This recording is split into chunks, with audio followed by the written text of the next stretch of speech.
బాక్స్లో తీసుకోవచ్చు కదా లైవ్, తర్వాత లైవ్ తీసుకొని మనం చేసేటప్పుడు లైవ్.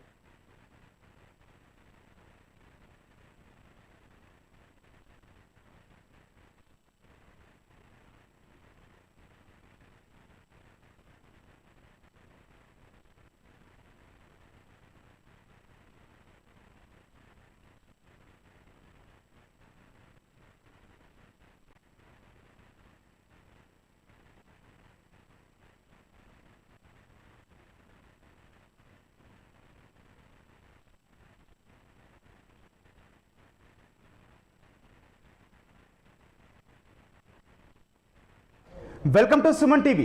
మిషన్ ఆదిత్య ప్రయోగానికి సర్వం సిద్ధమైంది. పిఎస్ఎల్వి C-57 రాకెట్ నుంచి సూర్యుడి కోసం ఉద్దేశించిన ప్రయోగానికి సంబంధించి L1 పాయింట్ దగ్గర ఉపగ్రహాన్ని నిర్దేశిత కక్షలో ప్రవేశపెట్టినారు మన ఇస్రో శాస్త్రవేత్తలు. ఇప్పటికే జాబిల్లిపై చంద్రయాన్ 3 మిషన్ని సక్సెస్ఫుల్గా చేసి జోరు మీదున్న ఇస్రో ఇప్పుడు సూర్యుడిపై పరిశోధనల కోసం రంగం సిద్ధం చేసింది. దీని గురించి పూర్తిగా విశ్లేషిద్దాం. ప్రస్తుతం మనతో పాటు ఉన్నారు Suman TV news chief editor Keshav గారు. కేశవ్ గారు నమస్తే. నమస్తే గౌతమ్ సార్. చంద్రయాన్ 3కి సంబంధించి ఎంత యాక్యురేట్ ఇన్ఫర్మేషన్ ఇచ్చామంటే నిజంగా ప్రతి ఇన్ఫర్మేషన్ కవర్ చేసిన పరిస్థితి. ఇప్పుడు ఇస్రో వంతు సూర్యుడి మీద పడింది సార్. సార్ అసలు ఆదిత్య-L1 ప్రయోగం విశిష్టతలు ఏంటి సార్? అసలు ఆదిత్య-L1 అనేది సూర్యుడికి సంబంధించిన రహస్యాల గుట్టు విప్పేటువంటి ప్రయత్నం చేస్తుంది ఇస్రో మొదటిసారిగా. ఎందుకంటే ఇప్పటి వరకు ప్రపంచంలో అనేక శాస్త్ర పరిశోధన సంస్థలు సూర్యుడి గురించి తెలుసుకోవాలనేటువంటి ప్రయత్నాలు చేసినాయి. అందులో నాసా అన్నిటికంటే ముందుంది. నాసా చేసినటువంటి ప్రయోగాల కంటే భిన్నంగా ఈసారి నేరుగా సూర్యుడికి అభిముఖంగా ఒక అబ్జర్వేటరీ లాంటి ఉపగ్రహాన్ని అక్కడ ఇస్రో ప్రయోగించబోతుంది. ఈ ప్రయోగం ఏంటంటే ఇప్పటి వరకు సూర్యుడిని అంత దగ్గరగా పరీక్షించినటువంటి సందర్భం లేనేలేదు. ఇదే మొదటిసారి అవుతుంది. దీనిలో ఉన్నటువంటి ప్రత్యేకత అదే. సూర్యుడిలో ఉన్నటువంటి వాతావరణం, అక్కడ జరుగుతున్నటువంటి రసాయన ప్రక్రియలు, అలానే సౌర పవన ధూళి, దాని వలన జరుగుతున్నటువంటి నష్టం ఏంటి? ఎందుకంటే ఆవరణంలోకి, భూమి వాతావరణంలోకి వచ్చేటువంటి క్రమంలో ఆ ధూళి వలన జరుగుతున్నటువంటి ప్రభావం ఏ విధంగా ఇక్కడ మార్పులకు కారణమవుతుంది, ఇవన్నీ కూడా పరిశోధన చేయాలనుకుంటుంది. అలానే నిరంతరంగా మామూలుగా అయితే L1 లాంగ్ రేంజ్ పాయింట్ తీసుకోవడానికి కారణం అది. L1 పాయింట్ ఏంటంటే సూర్యుడికి అభిముఖంగా ఉంటుంది, అంటే అతి దగ్గరగా సూర్యుడిని చూసేటువంటి అవకాశం ఉంటుంది. ప్లస్ భ్రమణాల సమయంలో కానీ గ్రహణాల సమయంలో కానీ సూర్యుడికి ఈ అబ్జర్వేటరీకి అంటే ఆదిత్య-L1కి మధ్యలో మరొక వస్తువు కానీ మరొకటి కానీ వచ్చేటువంటి అవకాశం ఉండదు. కాబట్టి నిరంతరాయమైనటువంటి పర్యవేక్షణ అనేది మొదటిసారిగా ఈ ఆదిత్య-L1 ద్వారా ఇస్రో ప్రయోగిస్తుంది. అది ఒకటి. ఇంకొకటి ఏంటంటే సూర్యుడికి ఉన్నటువంటి దూరంతో పోలిస్తే సూర్యుడికి భూమికి ఉన్నటువంటి దూరం మధ్యలో 1% మాత్రమే కవర్ చేసేటువంటి పరిస్థితి. ఈ L1 వెళ్ళేటువంటిది సుమారు 1500 లక్షల కిలోమీటర్ల దూరం సూర్యుడికి భూమికి మధ్య ఉంది అనేది అంచనా. శాస్త్రవేత్తలు అది వేసినటువంటి అంచనా. అది పక్కా లెక్కనే అన్ని దేశాలు కూడా ఒప్పుకున్నటువంటి పరిస్థితి. అందులో 15 లక్షల కిలోమీటర్లకి ఈరోజు వెళ్ళబోతుంది. మొత్తం 1500 లక్షల కిలోమీటర్ల దూరంలో 15 లక్షల కిలోమీటర్ల దూరంలోకి ఆదిత్య-L1 వెళ్ళబోతుంది. అక్కడ నుంచి పర్యవేక్షణ చేయబోయేటువంటి పరిస్థితి అనమాట. అంటే ఇంత నేరుగా సూర్యుడి దగ్గరికి వెళ్ళినటువంటి ప్రయోగం ఇప్పటి వరకు జరగలేదు. అందుకని దీని ప్రయాణమే ఒక డిఫరెంట్ మోడల్లో డిజైన్ చేశారు. ఎలా అయితే చంద్రయాన్ సక్సెస్ అయిందో భూ కక్షలో తిరుగుతూ దాంతోపాటు L1 కక్షలోకి వెళ్ళేటువంటి ప్రయత్నం. అంటే ఒక హ్యాలో కక్ష అంటే శూన్య కక్ష అంటారు అనమాట. 2 గోళాల మధ్య ఏర్పడేటువంటి ఆ శూన్య కక్షలోకి L1 ప్రవేశపెడతారు. సార్ అసలు ఏంటి సార్ ఈ L1 పాయింట్, L2 పాయింట్లు ఏంటి? అసలు ఎప్పుడు గుర్తించారు? L1ని ఎంచుకోవడానికి కారణం ఏంటి సార్? అంటే వాస్తవానికి సూర్యుడిని గమనంలోకి తీసుకునేటువంటి క్రమంలో ఈ లాంగ్ రేంజ్ పాయింట్స్ అంటారు. ఇలాంటివి ఒక 5 పాయింట్స్ను గుర్తించారు. Okay. L1, L2, L3, L4, L5. Okay. అంటే ఇందులో ప్రధానమైనది ఏంటంటే మనకు సౌరమండలం ఇలా గుండ్రంగా తిరిగేటువంటి దీనిలో మనం చూస్తే ఒక సౌర కుటుంబంగా మనం దాన్ని చూస్తే సూర్యుడు మధ్యలో ఉంటాడు. సూర్యుడి చుట్టూ భూమితో పాటు మిగతా గ్రహాలన్నీ కూడా పరిభ్రమిస్తూ ఉంటాయి, భ్రమిస్తూ ఉంటాయి. 2 రకాలు, అంటే భ్రమణం జరుగుతుంది, పరిభ్రమణం కూడా జరుగుతుంది కొన్నిటికి. ఆ క్రమంలో భూమికి సూర్యుడికి మధ్య నేరుగా ఉన్నటువంటి ప్రదేశాన్ని, నేరుగా భూమికి సూర్యుడికి మధ్య చంద్రుడు రాకుండా ఉండే అంటే చంద్రుడి గమనానికి సంబంధించినటువంటి కక్షకి ఆవల ఏర్పాటు చేసిన దాన్ని L1 అంటారు. అది ఇప్పటివరకు మన లెక్కల ప్రకారం చూస్తే L1 పాయింట్ చాలా సమీపమైనటువంటి పాయింట్. L2 అనేది భూమికి యువతల వైపున ఉంటుంది. అంటే మధ్యలో భూమి తిరిగేటువంటి క్రమంలో భూమి అడ్డొచ్చేటువంటి పాయింట్గా ఉంటుంది. ఇంకొకటి L3 పాయింట్ అనేది సూర్యుడికి ఆవల వైపు ఉంటుంది అనమాట. అలానే సూర్యుడికి కుడివైపు ఎడమవైపు వేసినటువంటి కూడా L4 L5 అనేటువంటి లెక్కలు ఉన్నాయి. ఇందులో సూర్యుడికి అతి దగ్గరగా కనిపించేటువంటిది L1 రేంజ్ మాత్రమే. గతంలో నాసా చేసినటువంటి ప్రయోగాల్లో భాగంగా జేమ్స్ అబ్జర్వేటరీని ప్రవేశపెట్టే ప్రయత్నిస్తే దాన్ని L2 కక్షలోకి పెట్టినటువంటి పరిస్థితి.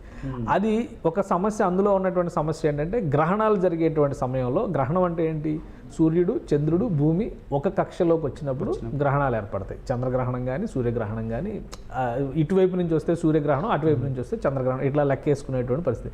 అంటే L2 పరిధి కూడా గ్రహణానికి ఆటంకంగా ఉండేటువంటి అవకాశం. కానీ L1 పరిధి ఏంటంటే ఈ గ్రహణాలన్నిటికీ కూడా బియాండ్, అంటే భూమి చుట్టూ చంద్రుడు తిరిగే క్రమానికి ఆ కక్షకి ఆవల వైపున ఉంది L2. అందుకనే ఎటువంటి గ్రహణాలు కూడా రాకుండా నేరుగా సూర్యుడిలో ఎటువంటి రసాయన ప్రక్రియలు జరుగుతున్నాయి, ఎటువంటి వాతావరణ మార్పులు జరుగుతున్నాయి, అక్కడ ఉన్నటువంటి రేడియేషన్ ఎఫెక్ట్ ఏ విధంగా ఉంది, ఈ అంశాలన్నిటిపైన కూడా అధ్యయనం చేయడానికే ఈ మిషన్ ఇస్రో ప్రయోగిస్తుంది. అందుకే ప్రపంచం మొత్తం కూడా దీని మీద ఆసక్తి కనబరుస్తున్నటువంటి పరిస్థితి ఉంది. రైట్ సార్, ఒకసారి Aditya-L1 మిషన్ ప్రయోగాన్ని లైవ్లో చూద్దాం.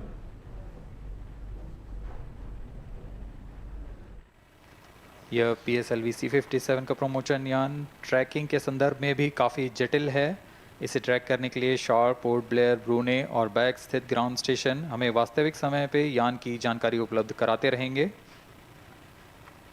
लेकिन चतुर्थ चरण के प्रज्वलन के समय यान हमारे ग्राउंड स्टेशन की दृष्टि से दूर जा चुका होगा. इसलिए शिपबॉर्न ट्रैकिंग या शिपबॉर्न टर्मिनल को दक्षिणी पैसिफिक महासागर में स्थित किया गया है. वह हमें PS4 बर्न 1 और बर्न 2 की जानकारी उपलब्ध कराएगा. इसके बाद PS4 शट ऑफ और Aditya-L1 के अंतक्षेपण की पुष्टि कुरु फ्रेंच गयाना स्थित ग्राउंड स्टेशन से की जाएगी.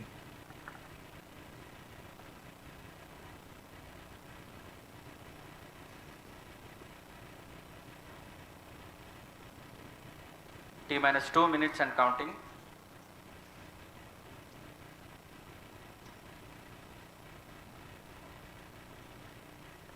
अब हम उड़ान से 1 मिनट 50 सेकंड की दूरी पर. यह PSLV की 59वीं उड़ान होगी और इस PSLV एक्सेल संस्करण में यह 25वीं उड़ान है.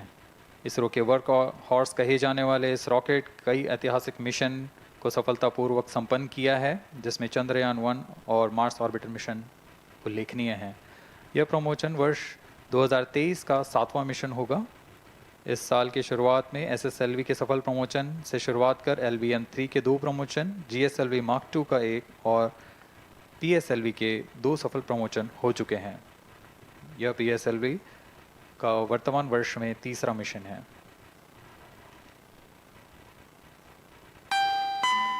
All stations stand by for the time mark. T-1 minute and counting. -55 seconds. All stops are armed. -50 seconds. All sequencers armed. तो हमारे साथ बने रहिए. अब 40 सेकंड पर -40 seconds. प्रमोशन किया जाएगा. VSP open. -35 seconds. -30 seconds. Real-time programs activated. -25 seconds. PS2 VSP open. -20 seconds. PS1 ignition RMS arm. -15 seconds. 10, 9, 8, 7, 6, 5, 4, 3, 2, 1, 0. +5 seconds. Lift off normal. P1 tracking. P3 tracking. Magnificent lift-off of PSLV C57 with Aditya-L1 on board. +15 seconds. PSLV C57 का सफल उत्थापन और इसके साथ +20 seconds. प्रथम भारतीय सौर अंतरिक्ष यान निकल चुका है सूर्य के तेज से विज्ञान को प्रकाश करने. Air lead strap on ignited. इसके साथ ही Plus एक और 30 कदम seconds. है अंतर्ग्रहीय सफर में भारत की उपस्थिति सिद्ध करने का। आप देख रहे हैं PSLV C-57 प्रथम चरण पूरी तरह सामान्य। The rocket flying forth, following nominal trajectory and developing nominal thrust. The bright fumes against a clear midday Shaft sky. 1 is in main auto. A rocket launch is more than just a sight to behold. First The stage roaring sound performance and the normal. vibrations that we can feel Shaft here, 1 is in main adding auto. to this, the thrill are just amazing. Ground lit and air lit strap-ons operating together with the first stage S-139. Ground lead strap on separated. जैसा कि निर्धारित है ground lead strap on को First separate कर stage दिया गया है performance normal. और प्रथम चरण का निष्पादन सामान्य है। इस घटनाक्रम में अगला एयर लेड स्ट्रैप ऑन को यान से पृथक कर दिया जाएगा। Air lead strap on separated. जी हाँ, इसकी भी पुष्टि हो गई है। स्ट्रैप ऑन को सफलतापूर्वक पृथक कर दिया गया है।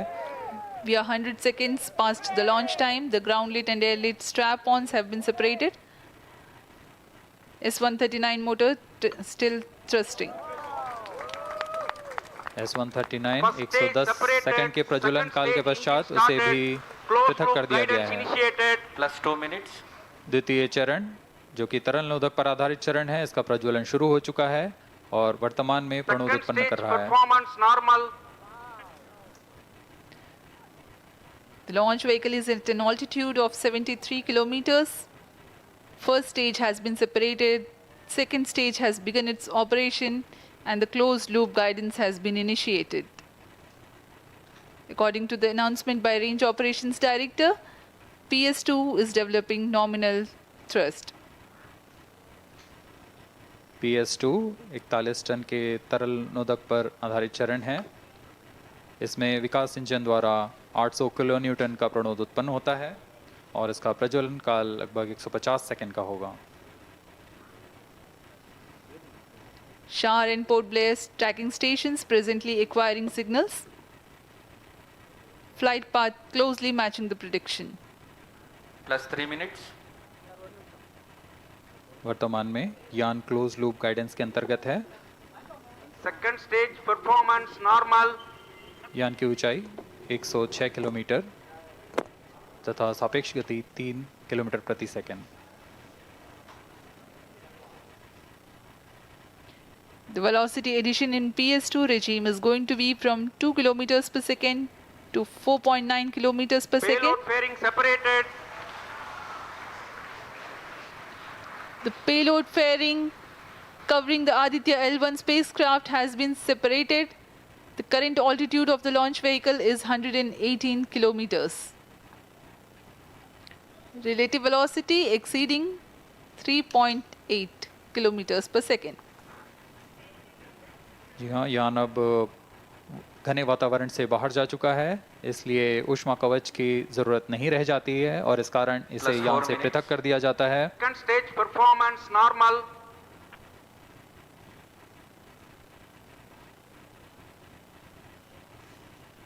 द्वितीय चरण वर्तमान में प्रणोद उत्पन्न करता हुआ और यान पूरी तरह सामान्य प्रदर्शन करता हुआ अपने अनुमानित पथ की ओर बढ़ रहा है।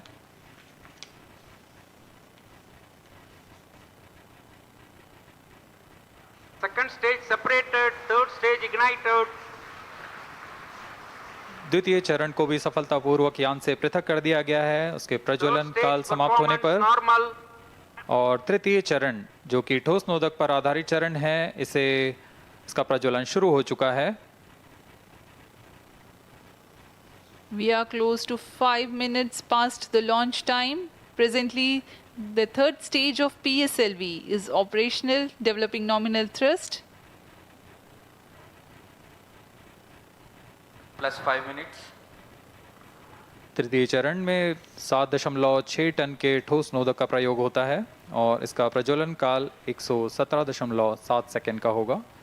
इस दौरान यह 240 किलो न्यूटन का प्रणोद उत्पन्न करेगा।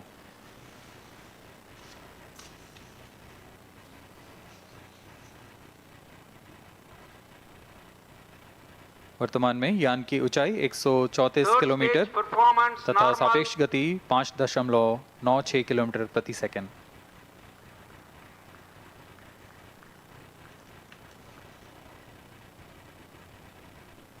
जैसा कि हम जानते हैं PSLV सबसे विश्वसनीय रॉकेट रहा है इसरो का, वैसा ही प्रदर्शन करता हुआ एक और मिशन PSLV C57 का।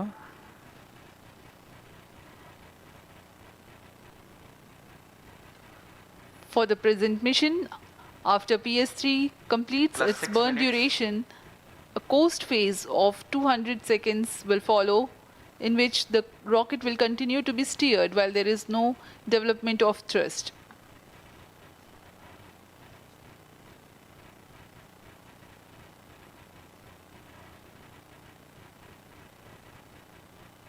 जी हाँ, अभी कुछ ही क्षणों में Third PS3 stage का action completed. प्रज्वलन काल समाप्त हो चुका है और कोस्टिंग फेज इसके बाद जारी रहेगा। Vehicle in combined hosting for approximately 200 seconds.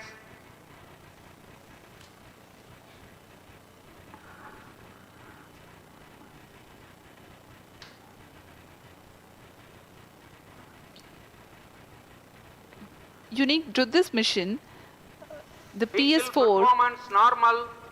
will start twice at pre-designated times Plus and 7 duration. minutes. The multiple start capability of PS4 will be utilized very aptly to achieve the argument of perigee of 346.6 degrees, which is very crucial for this mission. The commencement and duration of PS4 burns enable achieving this orbital parameter. Argument of perigee is the angle that is made by the perigee point from the ascending node at equatorial plane. AOP exceeding 300 degrees is helpful in mission planning to achieve halo orbit around L1 with minimal propellant expenditure.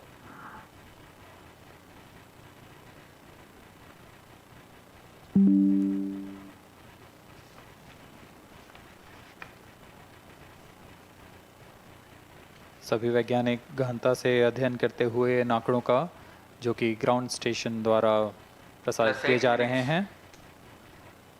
वर्तमान में PS3 PS4 combined costing phase जारी है। यान की ऊंचाई 170 kilometre तथा सापेक्ष गति 7.32 किलोमीटर प्रति सेकंड है।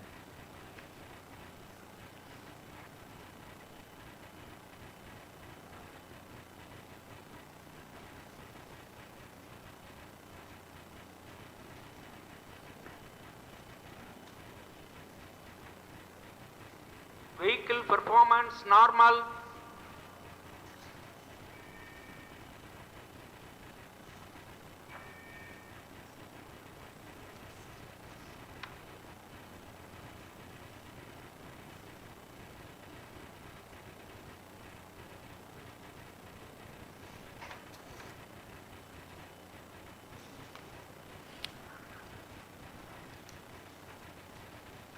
Plus 9 minutes.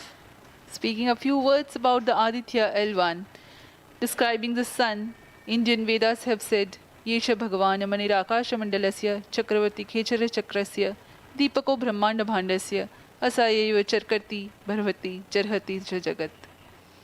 This mighty jewel, the light of eastern sky, who generates, operates and destroys the universe, while the energy of sun, after having filtered by the atmosphere, is available for the sustenance of earth.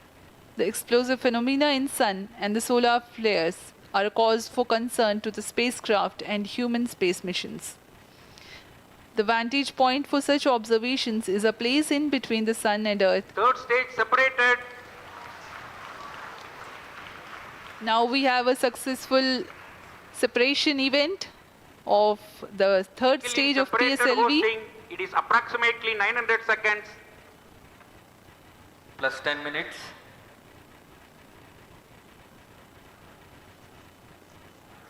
जी हाँ, तृतीय चरण को सफलतापूर्वक Vehicle पृथक कर दिया performance गया है normal. और अब PS4 कोस्टिंग फेज पर है। इस दौरान कोई भी प्रणोद उत्पन्न नहीं हो रहा है। यान प्राप्त संवेग से आगे बढ़ता हुआ और निर्धारित पथ का अनुकरण करता हुआ जा रहा है। We are 627 seconds from the launch. For another 600 more seconds or so, we will be getting tracking data from the BIAX ground station.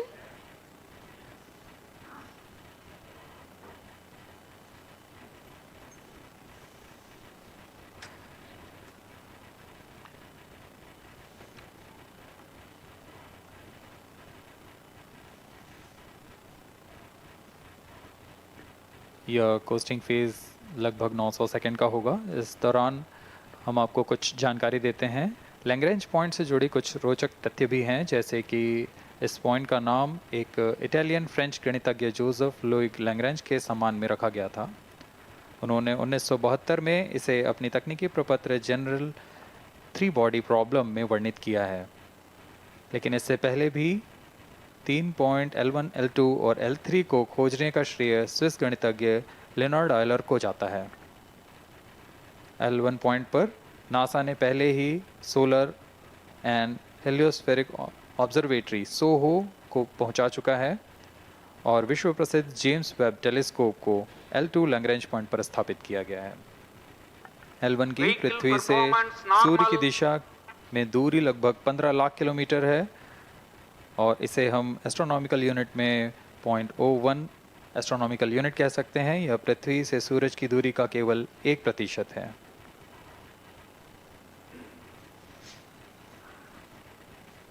The vantage point for observing sun is a place in between the sun and earth where direct visibility exists to the sun while continuous communication link exists with the earth. These observations will generate a forewarning about disturbances in near earth space environment which could pose danger to the communication systems and spacecrafts. Various thermal and magnetic phenomena on the sun are of extreme nature which cannot be replicated in labs. The best way is to observe the sun up close.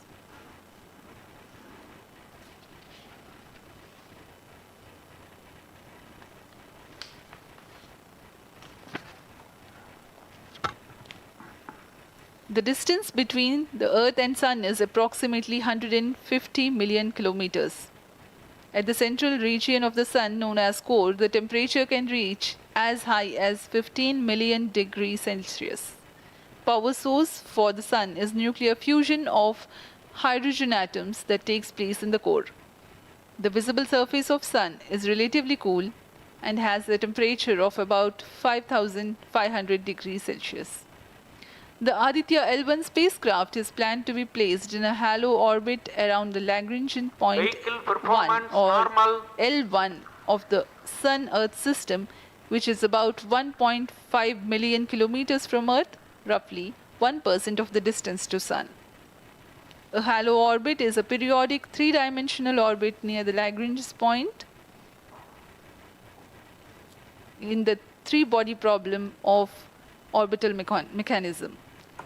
The object in this orbit stays in place by the gravity of Earth and Sun. It requires little energy for station keeping. Several probes have been placed in space to observe the Sun by various space agencies. Lagrange's point L1 is a great location for solar explorers such as Aditya-L1, as it allows for an unobstructed view of the Sun that is never eclipsed by Earth. At L1, Aditya-L1 will join spacecraft such as ESA-NASA's Solar Heliospheric Observatory or SOHO, which has been at L1 since 1996. Lagrange point एक ऐसी जगह है अंतरिक्ष में जहां अगर कोई चीज़ पहुंचती है तो वह वहीं बनी रहती है, क्योंकि लैग्रांज पॉइंट पर दो बड़े द्रव्यमानों का गुरुत्वाकर्षण खिंचाव बराबर हो जाता है और इसमें एक अभिकेंद्रीय बल है कि जो कि पिंड को दोनों द्रव्यमान के साथ बनाए रखता है। ऐसे 5 लैग्रेंजियन पॉइंट्स होते हैं पृथ्वी और सूर्य के बीच। इन पॉइंट्स में अंतरिक्ष यान को भेजकर कम से कम ईंधन की खपत पर या उस स्थान पर अंतरिक्ष प्रयोगों को अध्ययन के लिए बनाए रखा जा सकता है। आदित्य-L1 उपग्रह को भी ऐसे ही लैग्रेंज पॉइंट 1 पर स्थापित किया जा रहा है। अंतरिक्ष यान को यहाँ तक पहुँचने में 125 दिन का समय लगेगा।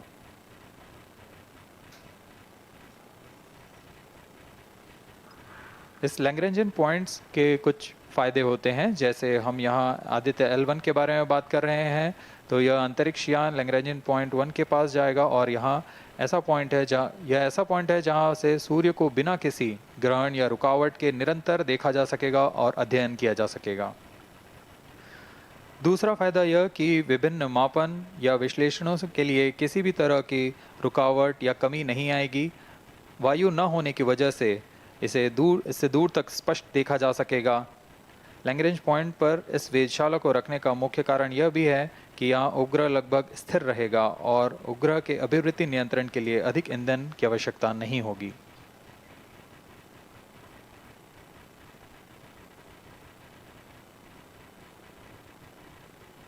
वर्तमान में PS4 चरण का कोस्टिंग फेज जारी है। अब यान की ऊंचाई 280 किलोमीटर तथा सापेक्ष गति 7.18 किलोमीटर प्रति सेकंड है। अब यह उचित अभिवृद्धि प्राप्त कर पुनः प्रज्वलित किया जाएगा।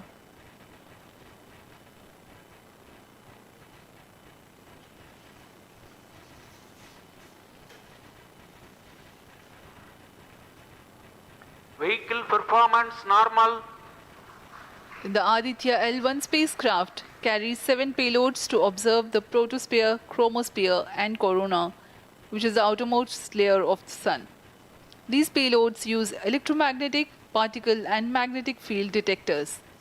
First among the 4 remote sensing payloads is Visible Emission Line Chronograph (VELC), which is a prime payload designed as a reflective coronagraph with a multi-slit spectrograph. This payload is developed jointly by Indian Institute of Astrophysics, Laboratory of Electro-Optical Systems, UR Rao Satellite Center, ISRO Inertial Systems Unit, and Space Applications Center.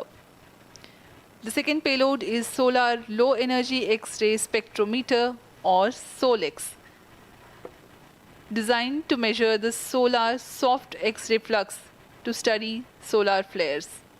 This payload is developed by UR Rao Satellite Center.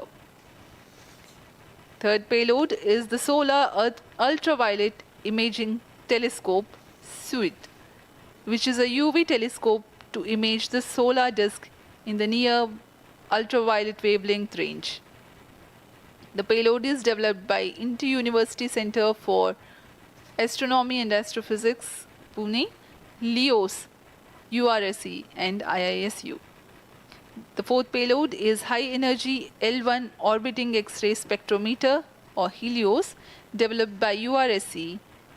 Is a hard X-ray spectrometer designed to study solar flares in high energy X-rays. The fifth payload is the one which is meant for in situ observations. This is Aditya Solar Wind Particle Experiment, or otherwise called as ASPEX, which comprises of spectrometers to measure low energy particles and high energy ions. This payload is developed by Physical Research Laboratory.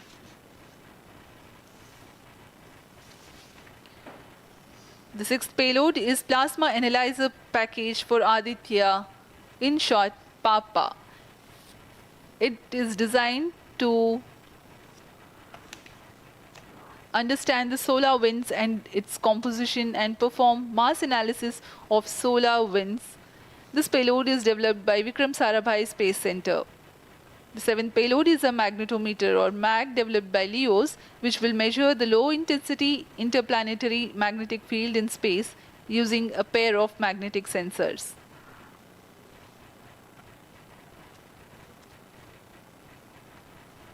जी हाँ, Aditya L1 उपग्रह में नितभार के बारे में जानते हुए इसमें सुदूर संवेदन नितभार हैं और यथास्थिति प्रेक्षण नितभार लगे हुए हैं। सुदूर संवेदन नितभार में सूर्य का प्रेक्षण करने के लिए VELC कोरोना प्रतिबिंबन और वर्णक्रम मापन के लिए है। सोलर अल्ट्रावायलेट इमेजिंग टेलीस्कोप, जो कि संकीर्ण और ब्रॉडबैंड फ्रीक्वेंसी में फोटोस्फीयर और क्रोमोस्फीयर प्रतिबिंबन, यह पैराबैंगनी प्रतिबिंबन टेलीस्कोप है।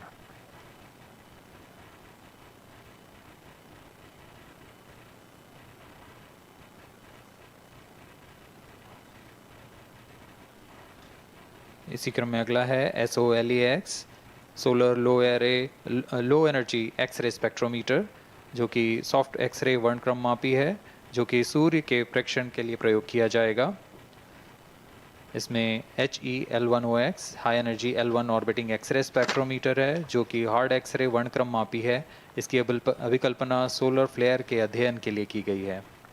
यथास्थिति निदभार में Aditya solar wind particle experiment, इसका उद्देश्य है सौर पवन में भारी आयंस, प्रोटॉन्स और अल्फा पार्टिकल का विश्लेषण करना। अगला है plasma analyser package for Aditya. यह भी सौर पवन में उपस्थित कणों में इलेक्ट्रॉन और भारी आयंस की दिशा के साथ विश्लेषण करने के लिए इसे बनाया गया है। Advance triaxial high resolution digital magnetometer, इसे त्रिअक्षीय चुंबकीय क्षेत्र के यथास्थिति मापन करने के लिए बनाया गया है और ऐसे 2 समुच्चय लगे हुए हैं इस उपग्रह में।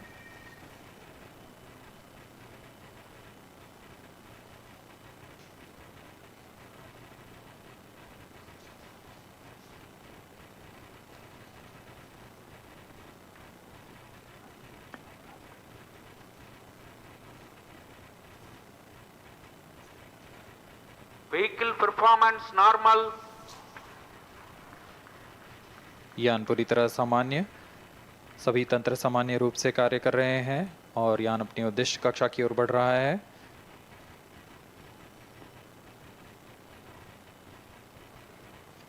आदित्य-L1 के निदभार इसरो व अन्य वैज्ञानिक संस्थानों के साथ मिलकर तैयार किए गए हैं।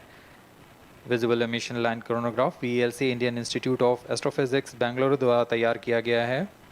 Solar ultraviolet imaging telescope suit inter university centre for astronomy and astrophysics Pune द्वारा निर्मित है। सोलेक्स और हेलियोस दोनों ही UR सैटेलाइट सेंटर बेंगलुरु द्वारा निर्मित किए गए हैं। ASPX और PAPA space physics laboratory VSSC Thiruvananthapuram द्वारा निर्मित किए गए हैं। और अंत में magnetometer laboratory for electro optics systems Bengaluru द्वारा निर्मित किया गया है।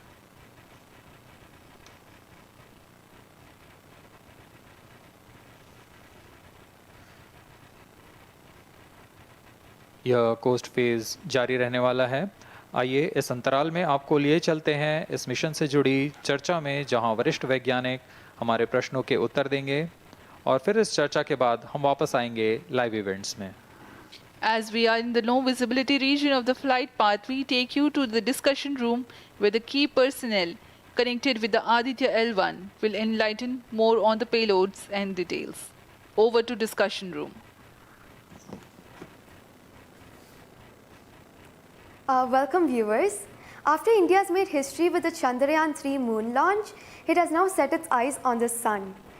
These scientific breakthroughs back to back are like feathers on our country's hats. Range operation In direction. fact, these celestial As per bodies telemetry are station very deployment important and are considered as Loss of sacred signal bodies for in bias multiple now. global religions. Vehicle is now The in sun is the central body of our solar system. non-visibility period The is world revolves approximately around it, 650 and it is a source of energy non-visibility for all period, planets, including the post-stage ban Earth. won't happen Today, over I'm the period joined of by next all the 20 scientists who have During this played behind the non-visibility scenes period, to make this ground project a truth grand staff will be success. updated by And I'm operators Srinidhi, on the reaching video out to you from the Flight Satish parameters Dhawan will Space not be Center, updated. All stations, Sriharikota. executives and visitors And are today we'll be requested to discussing in position. about the impact and the benefits of the Aditya-L1 space mission. So today we are joined by Dr. Anil Bharatwaj, Director of PRL, Professor Annapurni Subramanian, Director of Indian Institute of Astrophysics, Dr. Sankara Subramanian, Principal Scientist of Aditya-L1 mission, Dr. Durgesh Tripathi, PI of SUIT, Dr. Dipankar Banerjee, Director of IRIS, Nainital, Dr. Satish Tampi, PI of PAPA, Plus 25 minutes. and Dr. Vipin K. Yadav, PI of Magnetometer, joining us today for a 25-minute fireside chat on the sidelines of Aditya-L1 launch. To start with the principal scientist and PI of SOLEX, Dr. Sankara Subramaniam, why is Aditya-L1 mission so important and what are the objectives of this mission? Thanks a lot. I mean, first of all, let me thank ISRO as well as Government of India. Right, మొత్తంగా machine Aditya సక్సెస్ఫుల్గా వెళ్తుంది. ఇప్పటివరకు అన్ని దశలను clear చేసి తను ఏదైతే నిర్దేశించుకున్న లక్ష్యం L1 పాయింట్ ఉందో ఆ లెగ్రేంజ్ 1 పాయింట్కి మరికొన్ని క్షణాల్లో రీచ్ కాబోతుంది. ఇస్రో శాస్త్రవేత్తల్లో ఎక్కడ చూసినా ఆ ఉత్కంఠ మాత్రం కనిపించట్లే, వాళ్ళలో చాలా కాన్ఫిడెన్స్ కనిపిస్తుంది. సార్, మీరు అబ్జర్వ్ చేశారు సార్, మొత్తం ప్రయోగం స్టార్ట్ అయినప్పటి నుంచి, కౌంట్ డౌన్ మొదలైనప్పటి నుంచి కూడా ఆ ఉత్కంఠ లక్షణాలు ఏవీ కనపడట్లేదు, అందరూ చాలా కాన్ఫిడెంట్గా కనిపిస్తున్నారు. ఏంటి సార్ అసలు? అది మిషన్ పిఎస్ఎల్వి పిఎస్ఎల్వి మీద ఉన్న కాన్ఫిడెన్స్ అది. ఎందుకంటే అనేక రకాల ప్రయోగాల తర్వాత పిఎస్ఎల్వి అనేది ఒక ప్రధానమైనటువంటి వనరుగా ఇస్రోకి మారింది.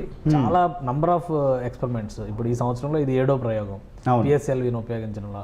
అండ్ ఇప్పటి వరకు ఓవరాల్గా చూస్తే 59 ప్రయోగాలు జరిగినటువంటి పరిస్థితి. ఫస్ట్ చేసిన ఎక్స్పెరిమెంట్స్ మినహా మిగతా అన్ని ఆల్మోస్ట్ అన్ని సక్సెస్ అయినటువంటి, అంటే మోస్ట్ బిలీవబుల్ వెహికల్ అనమాట పిఎస్ఎల్వి అనేది. అందుకనే వాళ్ళంత ధీమాగా ఉన్నారు. ప్లస్ ఇప్పుడు చేస్తున్న ప్రయోగం కూడా నేరుగా భూకక్షలోకి ప్రవేశపెట్టడం, అంటే లోవర్ ఎర్త్ ఆర్బిట్లోకి ఉపగ్రహాన్ని తీసుకెళ్ళి అక్కడ వదిలేసే పరిస్థితి. అక్కడి నుంచి అది భ్రమణం చెందుతూ L1 రేంజ్లోకి వెళ్ళేటువంటి ప్రయత్నం చేస్తుంది. కాబట్టి ఈ ప్రయోగాలు ఇస్రో చాలా చేసింది. ఒకటి కాదు, పిఎస్ఎల్వి ఒకే పిఎస్ఎల్విలో 100 ఉపగ్రహాలు తీసుకెళ్ళినటువంటి సందర్భం, 104 ఉపగ్రహాలను ప్రయోగించినటువంటి పరిస్థితి కూడా ఉంది. కాబట్టి అందుకని ఆ వెహికల్ మీద అంత కాన్ఫిడెన్స్ ఉంది.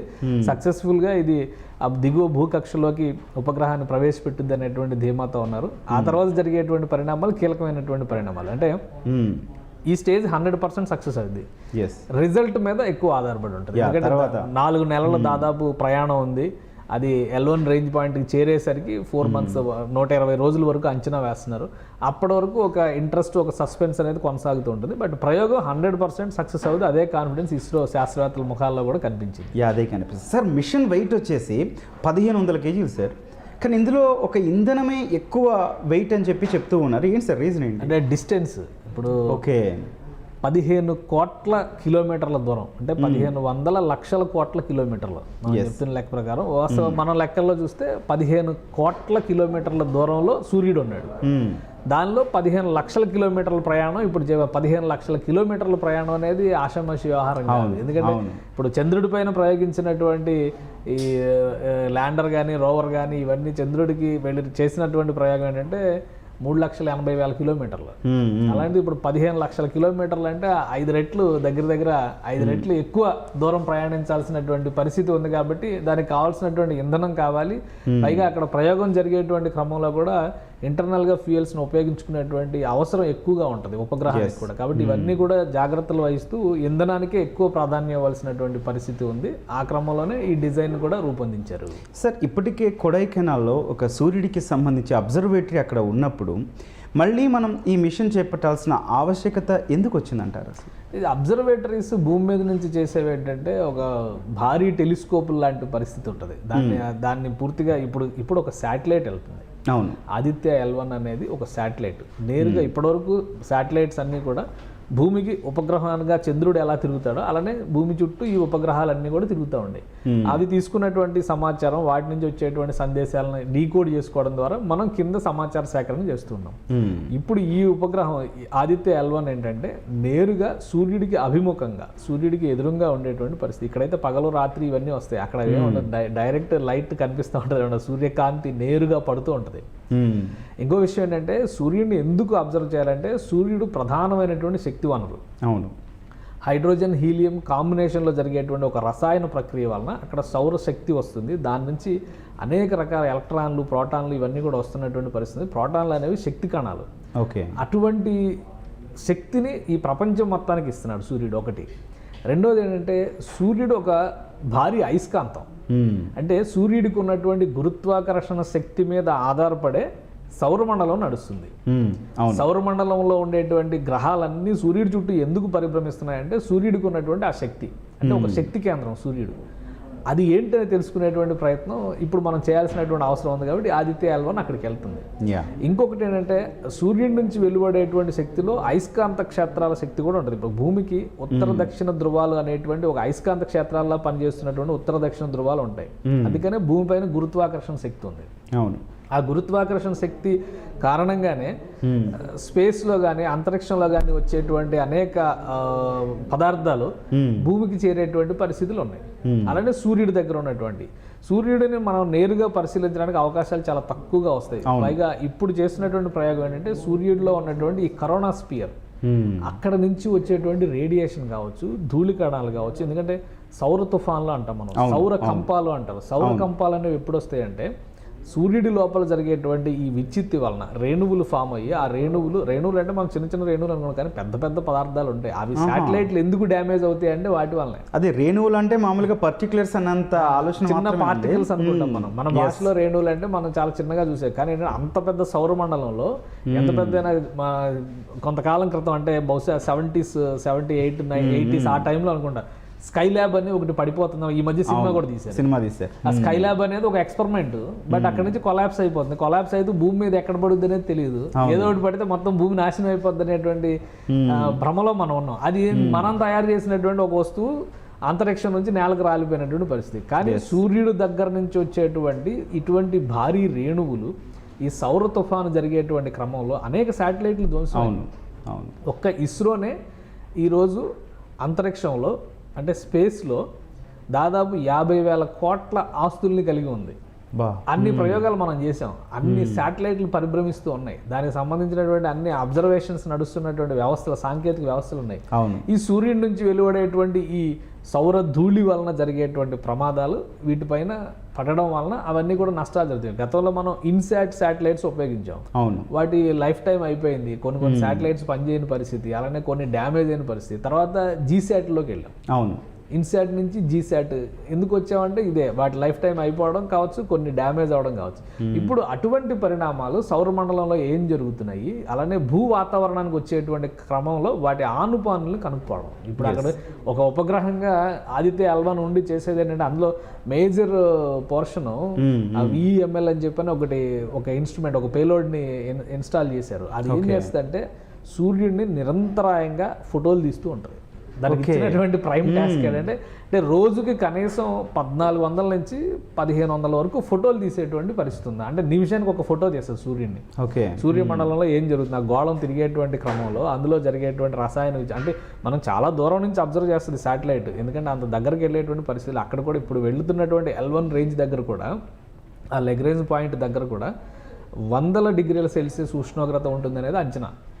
ఆ 100 డిగ్రీల సెల్సియస్ ఉష్ణోగ్రతకి అనుగుణంగానే ఈ ఉపగ్రహంలో ఉన్నటువంటి సాంకేతిక వ్యవస్థలను తయారు చేశారు. దాన్ని తట్టుకుని నిలబడి ఉండేలాగా దీని మొత్తాన్ని కూడా రూపకల్పన చేశారు.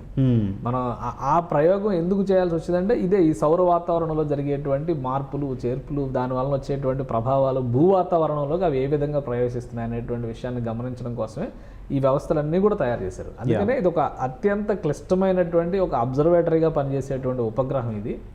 ఇప్పటి వరకు మనం ప్రయోగించినటువంటి ఉపగ్రహాలన్నీ ఒక ఎత్తు, మిషన్ ఆదిత్య ఒక డిఫరెంట్ ఆస్పెక్ట్లో ఈ ప్రపంచానికి పనికొచ్చేటువంటి సమాచారాన్ని, ప్రపంచానికి రాబోయేటువంటి విపత్తుల్ని ముందుగా గమనించడం కోసం పంపించినటువంటి ఒక గూఢచారి ఉపగ్రహంగా దాన్ని మనం చూడాల్సి. ఎగ్జాక్ట్లీ, బాగా చెప్పారు సార్. ఒక పాయింట్ సార్, ఇప్పుడు ఈ సౌర తుఫాన్లు కానీ ఈ రేణువులు కానీ ఇవి ఉపగ్రహాలని విధ్వంసం చేసే శక్తి ఉన్నాయని చెప్పని అంటున్నారు. అవి భూమి మీదకి రాకుండా కేవలం ఓజోన్ పొర మాత్రమే రక్షిస్తుందా, ఏం అర్థం చేసుకోవాలి సార్? అంటే అసలు భూ వాతావరణంలోకి వచ్చేటువంటి క్రమంలో ఇటువంటివన్నీ కూడా వాటి డైరెక్షన్స్ మార్చుకునేటువంటి అవకాశాలు చాలా ఉంటాయి. ఎందుకంటే వాటికి ఒక డైరెక్షన్ అనేది ఉండదు. ఇష్టం వచ్చినట్టుగా రొటేట్ అవుతూ ఉంటుంది. కానీ భూమికి ఉన్నటువంటి లక్షణం ఏంటంటే గురుత్వాకర్షణ శక్తి. ఎప్పుడైతే భూ వాతావరణంలోకి వస్తుందో భూమికి ఉన్నటువంటి ఆకర్షణ శక్తి కనుక, అది ఇప్పుడు సూర్యుడి చుట్టూ ఎందుకు తిరుగుతున్నారంటే అక్కడ పనిచేస్తుంది ఆకర్షణ శక్తి వల్లనే. సేమ్ ఎమోషన్ అనేది ఈ మెటీరియల్ కూడా పడుతుంది. ఆ మెటీరియల్ ప్రయాణించేటువంటి క్రమంలో ఇప్పుడు CME అని చెప్పని ఒక దానిలో చాలా కీలకమైన, ఈ పరిశోధనలో చాలా కీలకమైనటువంటి అంశం అంటే కరోనల్ మాస్ ఎజెక్షన్స్. అంటే ఈ ప్రక్రియ జరిగేటువంటి క్రమంలో అందులో నుంచి వచ్చేటువంటి కొన్ని ఉప పదార్థాలు ఏవైతే ఇటువంటి పార్టికల్స్గా మనం పరిగణిస్తున్నామో, ఈ కరోనా స్పియర్లో నుంచి వచ్చేటువంటి భారీ విచ్చిత్తులు జరిగేటువంటి క్రమంలో వచ్చేటువంటి మెటీరియల్స్, ఒక బాంబ్ బ్లాస్ట్ అయింది అనుకోండి, చాలా వేస్టేజ్ వస్తుంది. అలానే ఈ మెటీరియల్స్ బయటకు వచ్చేటువంటి క్రమంలో అవి భూ వాతావరణంలోకి వస్తే ముందు శాటిలైట్స్ పాడయ్యేటువంటి పరిస్థితి, మన శాటిలైట్స్ ఏవైతే భ్రమణం చెందినాయో అవి పాడయ్యేటువంటి పరిస్థితి ఉంటుంది. ఎప్పుడైతే భూమికి సంబంధించినటువంటి కక్ష మార్గంకి దిగువకు వస్తాయో అప్పుడు భూమి పైన పడడానికి అవకాశం ఉంటుంది. ఇప్పటికీ అటువంటి పరిస్థితులు జరిగినాయి కూడా గతంలో 1989 ఆ ప్రాంతంలో అనుకుంటా బహుశా ఇలాంటి సౌర తుఫాన్ ఒకటి భూమిని తాకింది. అంటే ఇటువంటి పదార్థాలన్నీ కూడా నేరుగా భూమి వాతావరణంలోకి వచ్చిన తర్వాత బహుశా కెనడాలో ఉన్నటువంటి ఒక స్పేస్ సెంటర్ మొత్తం కూడా నాశనం అయినటువంటి పరిస్థితి ఉంది. కాబట్టి జరిగిన ఈ సంఘటనలు కాకపోతే ఏంటంటే మానవాళికి నష్టం కలిగించే, అంటే మనుషులు ఎక్కువ ఉన్నటువంటి ఆవాస ప్రాంతాల మీదకి వచ్చినప్పుడు మనకు ఆ నష్టం తీవ్రం తెలుస్తుంది. కేవలం పరిశోధనలు ఎందుకు చేస్తారంటే వాటిని ఆకర్షించేటువంటి ప్రయత్నం. ఇప్పుడు అబ్జర్వేటర్ల పని ఏంటి, కంప్లీట్గా అవి ఏ విధంగా వస్తున్నాయి అనేటువంటి చూస్తూ ఉంటారు. కాబట్టి ఒకవేళ వాటికి మనం లైట్నింగ్ కండక్టర్స్ పెడతాం. ఒక పిడుగు పడుతున్నప్పుడు లైట్నింగ్ కండక్టర్స్ చేసేటువంటి పని ఏంటి, ఆ దరిదాపుల్లో ఒక పిడుగు పడేటువంటి క్రమంలో దాన్ని ఆకర్షించి భూమిలోకి వెళ్ళిపోయేలాగా సేఫ్గా ఎవరి మీద పడకుండా సేఫ్గా వెళ్ళిపోయేలా చేస్తాం. అలానే ఈ అబ్జర్వేటర్ల దగ్గర కొన్ని వ్యవస్థలు ఉంటాయి. అప్పుడు ఈ అంతరిక్ష వ్యర్థాలుగా ఉండేటువంటి పదార్థాలు ఏవైతే వస్తాయి, ఈ కరోనల్ మాస్ ఎజెక్షన్స్ లాంటి పదార్థాలు అవి నేరుగా భూమిపైకి వచ్చేటువంటి పరిస్థితులు ఉంటాయి. అటువంటి వాటిని నివారించాలంటే వాటి సైజుని బట్టి కానీ చిన్నవి జరిగితే పెద్ద సమస్య ఉండదు, కానీ పెద్దవి జరిగినప్పుడు వాటిని ఏ విధంగా నియంత్రించాలి, ఇప్పుడున్నటువంటి టెక్నాలజీ క్రమంలో వాటిని టార్గెట్ చేసి ధ్వంసం చేయగలిగినటువంటి క్షిపణి వ్యవస్థలు కూడా మనం తయారు చేసుకున్నటువంటి పరిస్థితి ఉంది. కాబట్టి భవిష్యత్తుని దృష్టిలో పెట్టుకొని చేస్తున్నటువంటి ఒక ప్రయోగంగా మనం దీన్ని చూడాల్సి ఉంటుంది. ఇంకోటి ఏంటంటే ఆదిత్య-L1 దీనికి ఇచ్చినటువంటి టాస్క్ ఇది ఒకటే కాదు, అక్కడ జరుగుతున్నటువంటి రసాయన ప్రక్రియ ఏ విధంగా జరుగుతుంది, హైడ్రోజన్ హీలియం కాంబినేషన్ అనేది శక్తి వనరుగా ఎలా మారుతుంది అనేది తెలుసుకోవడం అనేది ప్రధానమైనటువంటి అంశం. అలానే అక్కడ అనేక రకాలుగా ఇప్పుడు చంద్రమండలం మీద ఎలాంటి ప్రయోగాలు చేస్తున్నారో అలా 7 రకాల పేలోడ్స్ తీసుకెళ్తున్నటువంటి పరిస్థితి అక్కడ ఉంది. వీటన్నిటినీ అబ్జర్వ్ చేయడం ద్వారా ముఖ్యంగా రేడియేషన్ ఉత్పత్తి అయ్యేటువంటి క్రమంలో అవి భూ వాతావరణానికి హాని చేసేటువంటి పదార్థాలు ఏ విధంగా వస్తున్నాయి, దాన్ని నివారించడానికి మనం ఎటువంటి జాగ్రత్తలు తీసుకోవాలి, భవిష్యత్తులో మనం చేస్తున్నటువంటి దాష్టికాల వలన ఓజోన్ పొర లాంటివి నాశనం అయితే మనుషులు బతకడానికి ఎటువంటి రక్షణ వ్యవస్థలు చేసుకోవాలి, ఇవన్నిటికీ కూడా ఒక ప్రధానమైనటువంటి వనరుగా ఈ పరిశోధన మారేటువంటి అవకాశం ఉంది. అందుకనే ప్రపంచం అంతా కూడా దీని మీద ఆసక్తి చూపిస్తున్నటువంటి పరిస్థితి ఉంది. సార్, ఇప్పటికే నాసా సక్సెస్ఫుల్గా కంప్లీట్ చేసింది, రష్యా సక్సెస్ఫుల్ అయింది, యూరోపియన్ స్పేస్ ఏజెన్సీ కూడా, ఈ 3 కూడా సక్సెస్ఫుల్ అయ్యి, కానీ ఎక్కడ దానికి సంబంధించిన ఇన్ఫర్మేషన్ అవుట్ అయ్యే ఛాన్స్ లేదు. సార్, ఒకసారి చంద్రయాన్ దగ్గరికి కూడా వెళ్దాం. అక్కడ నీటి జాడ ఉందని గుర్తించిందే చంద్రయాన్ మిషన్. అలాగే అక్కడ సంబంధించిన సల్ఫర్ కానీ ఇవన్నీ కానీ ఎందుకు సార్ ప్రపంచ దేశాలు అవి ఎందుకు ఆ ఇన్ఫర్మేషన్ బయటికి రావట్లేదు?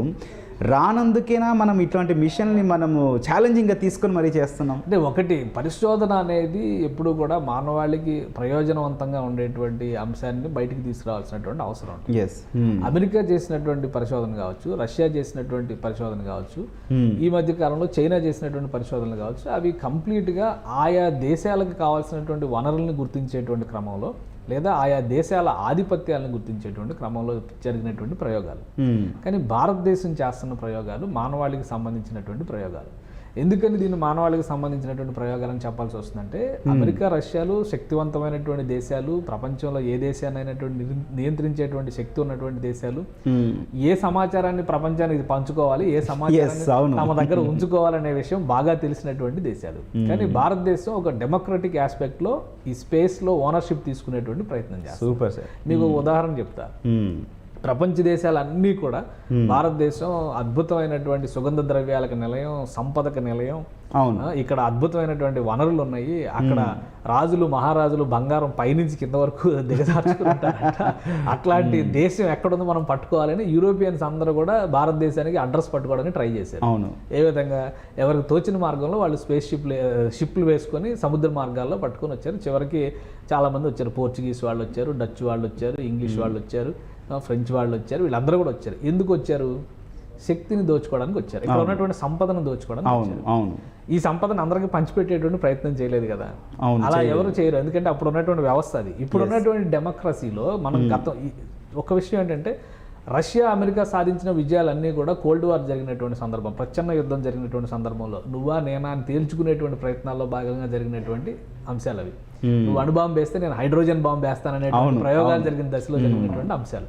అందుకనే వాళ్ళకి ఏ సమాచారం కావాలో వాళ్ళ దగ్గర ఉంచుకున్నారు, వాళ్ళకి ఏ సమాచారం అవసరం లేదో అది ప్రపంచానికి తెలియజెప్పే ప్రయత్నం చేశారు. కానీ భారతదేశం చేసినటువంటి ప్రయోగాలు ఏంటంటే, ఇప్పుడు చాలా మంది విమర్శిస్తున్నారు భారతదేశానికి తినడానికి తినలేదు, ఎందుకు ఈ ప్రయోగాలు చేస్తున్నారు? బ్రిటన్లో కొంతమంది డైరెక్ట్ న్యూస్ యాంకర్స్ కూడా కామెంట్స్ చేసి ఇవన్నీ కూడా వైరల్ అయ్యాయి. ఇన్ని బ్రిటన్ ఇచ్చినటువంటి సహాయం మీద ఆధారపడేటువంటి భారతదేశం ఈరోజు అంతరిక్షానికి ఎందుకు వెళ్తుంది, ఇవన్నీ కూడా చచ్చు ప్రశ్నలు, చచ్చు డిస్కషన్స్ వాళ్ళు చేస్తారు. ఎందుకంటే వాస్తవానికి ఈరోజు భారతదేశం నీటి జాడలు ఉన్నాయని ప్రపంచానికి తెలియజెప్పింది కాబట్టి ప్రపంచం మొత్తం కూడా చంద్రుడు ఏ విధమైనటువంటి వనరుగా మారబోతున్నాడు అనేటువంటి ఆసక్తితో చూసేటువంటి మరి బహుశా నాసా చేసిన మిషన్లో కూడా ఆనవాళ్ళు కనిపెట్టి ఉండొచ్చేమో, బట్ వాళ్ళు చెప్పదలుచుకోలేదు. అక్కడ ఉన్నటువంటి మూలకాలు, అక్కడ ఉన్నటువంటి వాటిని వాళ్ళు వాళ్ళ దేశ ప్రయోజనాలకు ఏ విధంగా ఉపయోగించుకోవాలనేటువంటి ప్రయత్నం చేశారు తప్పితే ప్రపంచ మానవాళికి ఏ విధంగా ఉపయోగపడాలి అనేటువంటి కోణంలో ఆలోచించి ఉండకపోవచ్చు. ఈరోజు భారతదేశం లాంటి ఒక డెవలపింగ్ నేషన్, లేదంటే థర్డ్ వరల్డ్ కంట్రీ అని మాట్లాడుతున్నటువంటి దేశం ఒక అద్భుతమైనటువంటి విజయాన్ని సాధించి ప్రజాస్వామ్యయుతంగా ఇగో ఇంత మేము సాధించాం, ఈ విషయాలన్నీ తెలుసుకున్నాం ప్రపంచానికి తెలియజెప్పడం వల్ల ఏంటంటే ప్రపంచంలో ఉన్న మానవులందరూ కూడా, ఎందుకంటే విశ్వం అనేది ఈ ప్రపంచ మానవుల సొత్తు, అది అమెరికాకో రష్యాకో సంబంధించింది కాదు. ఈరోజు ఈ అవుటర్ స్పేస్ అగ్రిమెంట్లు అన్నీ ఎందుకు వచ్చినాయంటే అది వాళ్ళు దోచుకోవడానికి కాదు, ప్రపంచానికి సంబంధించినది. ఇప్పుడు భారతదేశానికి దారి కనుక్కొని దోచుకోవడం మొదలుపెట్టారు, దోచుకున్నారు. వందల సంవత్సరాలు, దాదాపు 400 సంవత్సరాలు దోచుకున్నాడు. ఈరోజు వాళ్ళు ఇచ్చినటువంటి ఒక పీనట్స్ని తీసుకొచ్చి పెద్ద అంశంగా చెప్తే ఈ దేశం నుంచి దోచుకుపోయినటువంటి సంపద 45 ట్రిలియన్ల సంపద డాలర్లుగా ఉంటుందని ఒక అంచనా వేశారు. ఇవన్నీ తిరిగి ఇవ్వాలంటే బ్రిటన్ అమ్ముకోవడం కాదు, ఇంకొక 100 సంవత్సరాలు 200 సంవత్సరాల్లో భారతదేశానికి పాలేరుతనం చేయాల్సిన పరిస్థితి ఉంది. కాబట్టి అవి అర్థం లేనటువంటి వాదనలు. కానీ భారతదేశం చేస్తున్నటువంటి ప్రయోగాలు ఒక ప్రజాస్వామ్యయుతమైనటువంటి ప్రపంచాన్ని ఆవిష్కరించేటువంటి క్రమంలో తీసుకుంటున్నటువంటి ప్రయోగాలు, ఇక్కడ సాధించినటువంటి విజయాలు ప్రపంచ మానవాళికి ఉపయోగకరమైనటువంటి అంశాలు ఉన్నాయని తెలియజెప్పేటువంటి ప్రయత్నంలో భాగంగా చేస్తున్నటువంటి ప్రయోగాలు. ఇలాంటి ప్రయోగాలు జరగకపోతే ప్రపంచ దేశాల్లో బలమైనటువంటి రాజ్యాలదే అధికారం అవుతుంది, బలమైనటువంటి రాజ్యాలు చెప్పిందే వేదాంతం అవుతుంది. కాబట్టి దాన్ని బ్రేక్ చేసేటువంటి ప్రయత్నం భారతదేశం చేస్తోంది. కాబట్టి అనేక దేశాలు ఈ విషయంలో భారతదేశం సాధించినటువంటి ప్రయోగాల్ని, విజయాల్ని గుర్తిస్తున్నాయి, గౌరవిస్తున్నాయి. అవి తమ విజయాలుగా అడాప్ట్ చేసుకునేటువంటి పరిస్థితులు ఈరోజు పాకిస్తాన్లో కూడా ఎందుకు సెలబ్రేట్ చేసుకున్నారంటే భారతదేశం సాధించినటువంటి విజయం ప్రపంచ మానవాళి సాధించినటువంటి విజయంగా భారతదేశమే ప్రకటించింది. అంత ప్రజాస్వామ్యయుతమైనటువంటి విజయాల్ని అమెరికా నాసా కానీ రష్యా కానీ సాధించలేకపోయింది. అందుకనే భారతదేశ విజయాలు ప్రపంచ విజయాలు, ప్రజల విజయాలు. ఎగ్జాక్ట్లీ, చాలా అద్భుతంగా చెప్పారు సార్. కానీ ఇక్కడ ఒక మాట మాట్లాడుకోవాలి సార్. జపాన్ లాంటి దేశం కూడా వాళ్ళ చంద్రయాన్ ప్రాజెక్టులో, చంద్రుడికి సంబంధించిన ప్రాజెక్టులో ఇస్రో హెల్ప్ కోరిన పరిస్థితి సార్. సో ఈ ప్రాజెక్ట్ మనం ఆల్మోస్ట్ సక్సెస్ అయిపోయాం సార్. సో ఈ ప్రాజెక్టు ద్వారా ప్రపంచం మొత్తంలో ఉన్నటువంటి చిన్న దేశాలకి భారత్ ఒక స్టేషన్ కాబోతుందా సార్, ఒక వేదిక కాబోతుందా? ఖచ్చితంగా అయ్యేటువంటి అవకాశాలు ఉన్నాయి. ఎందుకంటే భారతదేశం చేస్తున్నటువంటి అనేక ప్రయోగాలు ప్రపంచంలో చిన్న చిన్న దేశాలకి దారి చూపించడం, ఒక దిక్సూచిలా ఉన్నటువంటి ప్రయోగాలు. ఇప్పుడు జపాన్ మనకంటే ఎలక్ట్రానిక్స్లో అద్భుతమైనటువంటి డెవలప్మెంట్ సాధించినటువంటి దేశం. అసలు ఎలక్ట్రానిక్స్ని ఈ ప్రపంచానికి కేర్ ఆఫ్ అడ్రస్గా ఉన్నటువంటి దేశం ఒకప్పుడు.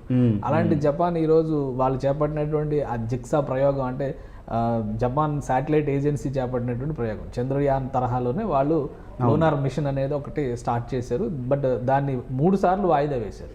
అది విఫలమవుతుందేమో అనేటువంటి అనుమానంతో 3 సార్లు వాయిదా వేసి చివరికి ఇస్రో సహకారం తీసుకోవాలనేటువంటి ఒక డెసిషన్ తీసుకున్నారు. భారతదేశం కూడా అందుకు స్వాగతించింది, దాన్ని సహకరిస్తుంది. 2024లో జపాన్కు సంబంధించినటువంటి ఈ మిషన్ని ప్రయోగించేటువంటి అవకాశాలు ఉన్నాయి. అలానే ఇప్పుడు ఇస్రో PSLV గురించి మనం ఇందాక మాట్లాడుకున్నాం, పోలార్ శాటిలైట్ లాంచింగ్ వెహికల్. ఈ వెహికల్ స్టార్ట్ చేసినప్పుడు భారతదేశం అనేక కష్టాలు పడింది. 1978లోనే దీన్ని తయారు చేయాలి, PSLV అనేటువంటి ఒక మోడల్ని తయారు చేయాలనుకున్నాం. కానీ 1994, 95 వరకు కూడా దాన్ని తయారు చేయలేనటువంటి పరిస్థితిలో భారతదేశం, దానికోసం అనేక కష్టాలు పడ్డారు. వికాస్ ఇంజన్ అనేటువంటి వికాస్ ఇంజన్ పనిచేసేది PSLVలోనే. ఆ ఇంజన్ మోడల్ తయారు చేయడం కోసం చేసినటువంటి ప్రయోగాలన్నీ ఫెయిల్ అయినాయి. తర్వాత 1994 తర్వాత ఆ ఇంజన్ సక్సెస్ అయింది. ఆ తర్వాత అనేక ప్రయోగాలు ఇస్రో సక్సెస్ఫుల్గా చేయగలిగింది. ఇంకొక ఆసక్తికరమైనటువంటి విషయం ఏంటంటే PSLV వెహికల్స్ ద్వారా 35 దేశాలకు సంబంధించినటువంటి శాటిలైట్లని ఇస్రో ప్రయోగించింది. అంటే సొంతంగా ఒక లాంచ్ ప్యాడ్, ఒక వెహికల్ డెవలప్మెంట్ చేయడానికి భారతదేశం లాంటి దేశానికి ఇంత సమయం పడితే మిగతా చిన్న చిన్న దేశాలకి, ఎందుకంటే ఉపగ్రహాలు ఎందుకు అవసరం అంటే చిన్న చిన్న దేశాల్లో కూడా కమ్యూనికేషన్ వ్యవస్థలు అవసరం. ఆ దేశానికి సంబంధించినటువంటి వాతావరణ సమస్యలు, వాతావరణ అంశాలపైన అధ్యయనం చేయడానికి కూడా ఈరోజు శాటిలైట్ల పైన ఆధారపడుతున్నాం. GPS కూడా శాటిలైట్ ద్వారానే నడుస్తుంది. కాబట్టి అలాంటి దేశాలు, ప్రతి దేశము ఇది డెవలప్ చేసుకోవాలంటే సాధ్యం కాదు. అదే అమెరికా మీద రష్యా మీద మనం ఆధారపడే పరిస్థితి ఉంటే కనుక అది ఒక మోనోపోలీకి దారితీసేటువంటి అవకాశం ఉంది. అందుకని ఇస్రో చేసేటువంటి ప్రయోగాలు అత్యంత ఈ పిఎస్ఎల్వి ప్రయోగం ఎంత అవుతుంది మొత్తం కలిపితే 150 కోట్లు. అవును సార్. పిఎస్ఎల్వి వాహనానికి సంబంధించిన ఒక ప్రయోగం జరగాలంటే ఓవరాల్గా 150 కోట్లు. అందులో ఉపయోగించేటువంటి శాటిలైట్స్ని కానీ ఇంకా ఎక్కువ మెటీరియల్ వాడే లెక్కనేది 200 కోట్లు, అంతకంటే ఎక్కువ అయ్యేటువంటి పరిస్థితి కాదు. కానీ అమెరికా నుంచి కానీ రష్యా నుంచి కానీ చేయాలంటే దానికి డబల్ అయ్యేటువంటి పరిస్థితి ఉంది. అందుకనే ఈ చిన్న దేశాలన్నిటికీ భారతదేశ అంతరిక్ష ప్రయోగాలు ఒక వనరుగా మారుతున్నటువంటి పరిస్థితి ఉంది. ఈ దేశాలన్నీ కూడా భారతదేశం వెంట నడిచేందుకు ఎక్కువ ఆసక్తి చూపిస్తున్నటువంటి పరిస్థితి. 2019 ఒక మాట, ఎందుకంటే పిఎస్ఎల్వి సక్సెస్ని మనం ఏ విధంగా మెజర్ చేయాలంటే 2018 నుంచి బహుశా 2019 నుంచి 2024 వరకు దాదాపు 6,000 కోట్ల రూపాయలు ఓన్లీ పిఎస్ఎల్వి ప్రయోగాలకే కేంద్ర ప్రభుత్వం ఇస్రోకి సహాయం చేసింది. ఎందుకంటే ఇది ఒక కమర్షియల్ వెహికల్గా మారింది. ఎన్ని ప్రయోగాలు చేస్తే ఇతర దేశాల నుంచి అన్ని కాంట్రాక్ట్స్ వస్తాయి. కాబట్టి పిఎస్ఎల్వి సక్సెస్ అలాంటిది. మనం డెమోక్రటిక్గా చేస్తున్నటువంటి క్రమంలో అన్ని దేశాలు కూడా మన పైన ఆధారపడుతున్నటువంటి పరిస్థితి ఉంది.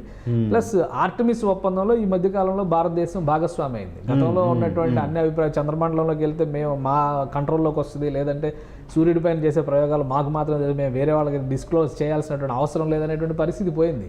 ఈరోజు ప్రపంచ శ్రేయస్సు కోసం, ప్రపంచ ప్రజల శ్రేయస్సు కోసం ఇవన్నీ కూడా ఒకరికొకరు ఆదాన ప్రదానాలు అనేది జరగాల్సినటువంటి అవసరం ఉంది అనేటువంటి విషయాన్ని చాలా స్పష్టంగా ఆర్టమిస్ ఒప్పందం ద్వారా తెలియజేశారు. అందుకనే జపాన్ ఇండియాను అప్రోచ్ అయింది. అంతరిక్షంలో ఉన్నటువంటి అన్ని వనరులు కూడా ఈ ప్రపంచంలో ఉన్న ప్రతి మానవుడికి చెందుతాయి కాబట్టి దాన్ని అందరికీ సద్వినియోగం చేసే విధంగా ఇస్రో అడుగులు వేస్తుంది అనేటువంటి విషయాన్ని మనం అర్థం చేసుకోవచ్చు. సార్, చాలా ఇంపార్టెంట్ పాయింట్ ఒకటి మాట్లాడుకుందాం సార్. ఇటువంటి ప్రయోగాలు శాస్త్రవేత్తలు చేయాలన్నా లేదా ఇస్రో టీం మొత్తం చేయాలన్నా కూడా బడ్జెట్ చాలా ఇంపార్టెంట్. అఫ్కోర్స్ ప్రపంచంలోనే చాలా తక్కువ బడ్జెట్తో చేస్తున్న ప్రయోగాలు మనది ఇస్రో, నో డౌట్. కానీ ఇంత ప్రయోగాలు చేయాలన్నా కూడా ప్రభుత్వాల నుంచి ఎట్లాంటి సహకారం అవసరం సార్? ఎందుకంటే ఇప్పుడున్న జనరేషన్ కానీ భారతీయులందరూ కూడా ఆ సైకిల్ మీద రాకెట్ మోసుకెళ్తున్న ఆ దృశ్యం ఇప్పటికీ అందరి కళలో మెదులుతూ ఉంటుంది సార్. సో ప్రభుత్వాల నుంచి ఎట్లాంటి హెల్ప్ ఉండాలంటే? అంటే అప్పటికి జరిగినటువంటి ప్రయోగాలు, మొదటి దశలో జరిగినటువంటి ప్రయోగాలు, అప్పుడు దేశం అప్పుడే పుట్టినటువంటి దేశం, ఒక రకంగా అనేక సమస్యలు ఉన్నాయి, పైగా విభజిత దేశం.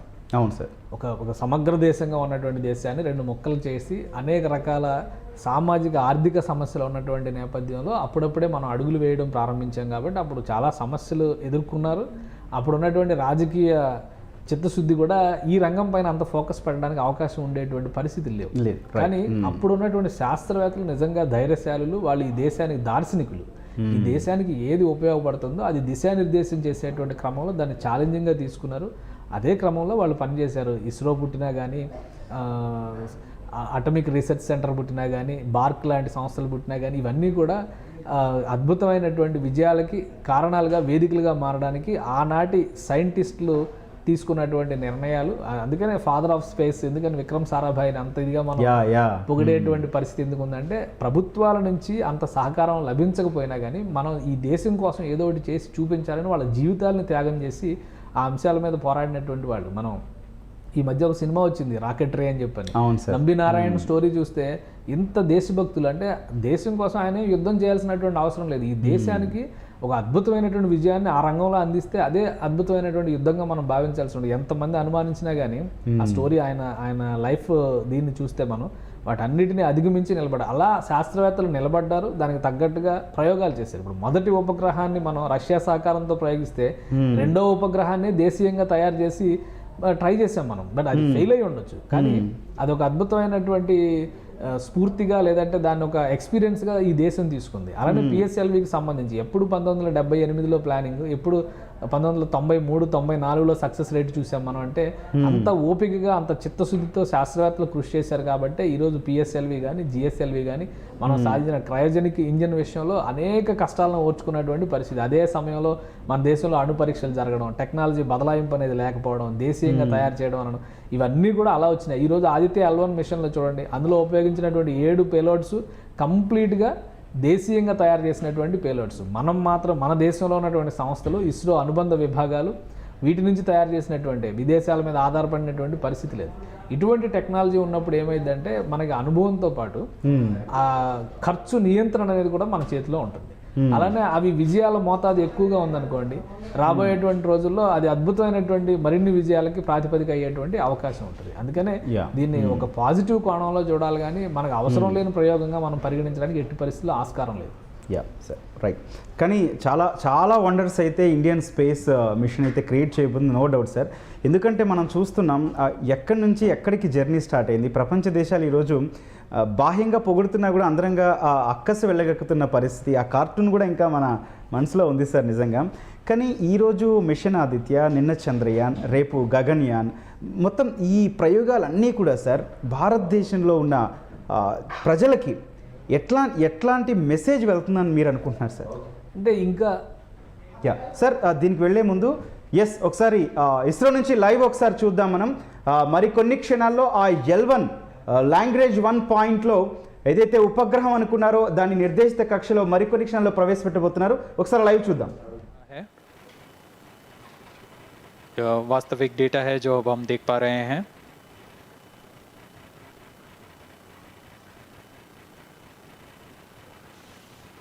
Welcome back to the live coverage of PSLV C-57 Aditya-L1 mission. The launch took place at 11:50 hours Indian Standard Time from the second launch pad at Satish Dhawan Space Center, Shar, Sriharikota.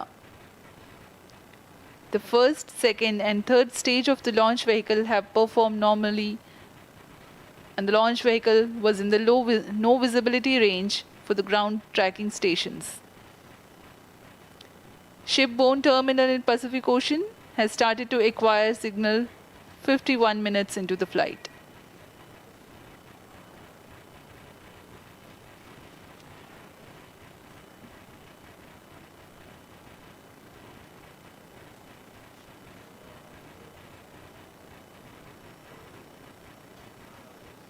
अब कुछ ही क्षणों में हम चतुर्थ चरण के पुनः प्रज्वलन को देखेंगे.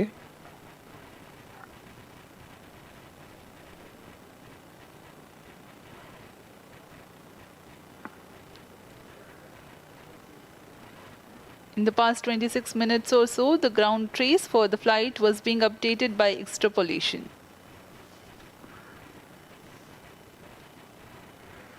Four-stage engine started for band 2. यहाँ अभी रेंज ऑपरेशन डायरेक्टर ने इसकी पुष्टि की. चतुर्थ चरण का प्रज्वलन शुरू हो चुका है. यह पुनः प्रज्वलन है PS4 का कोस्टिंग फेज के पश्चात. यह वास्तविक समय पे हमें यहाँ आंकड़े उपलब्ध हो रहे हैं क्रूज स्टेशन से. Very happy piece of Four-stage news here. performance normal. Range Operations Director has confirmed the second burn commencement for the PS4 stage.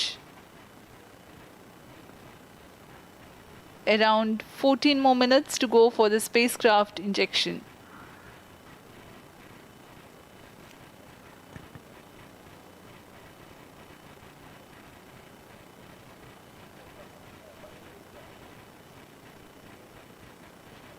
जी हाँ, अभी भी लगभग 14 मिनट बाकी हैं हमारे अंतरिक्ष यान आदित्य-L1 को अंतक्षेपण के लिए.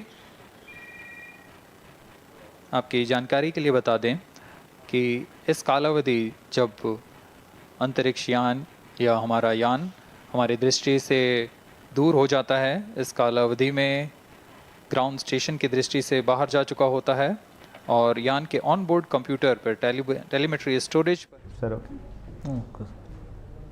రైట్. ఆదిత్య-L1 ఒక్కొక్క స్టేజ్ని సక్సెస్ఫుల్గా కంప్లీట్ చేసుకుంటూ నిర్దేశిత కక్షలోకి అయితే వెళ్ళబోతుంది. ఏదైతే L1 లాంగ్వేజ్ 1 పాయింట్ ఉందో అక్కడికి చేరడమే ఇస్రో లక్ష్యం. అక్కడి నుంచి సూర్యుడిని అన్ని కోణాల్లో కూడా పరిశీలించి ఆ సమాచారాన్ని ఇస్రోకి పంపుతుంది. నిజంగా దేశ అంతరిక్ష పరిశోధనలో ఇది ఒక కీలక ప్రయోగం అని కూడా చెప్పుకోవచ్చు.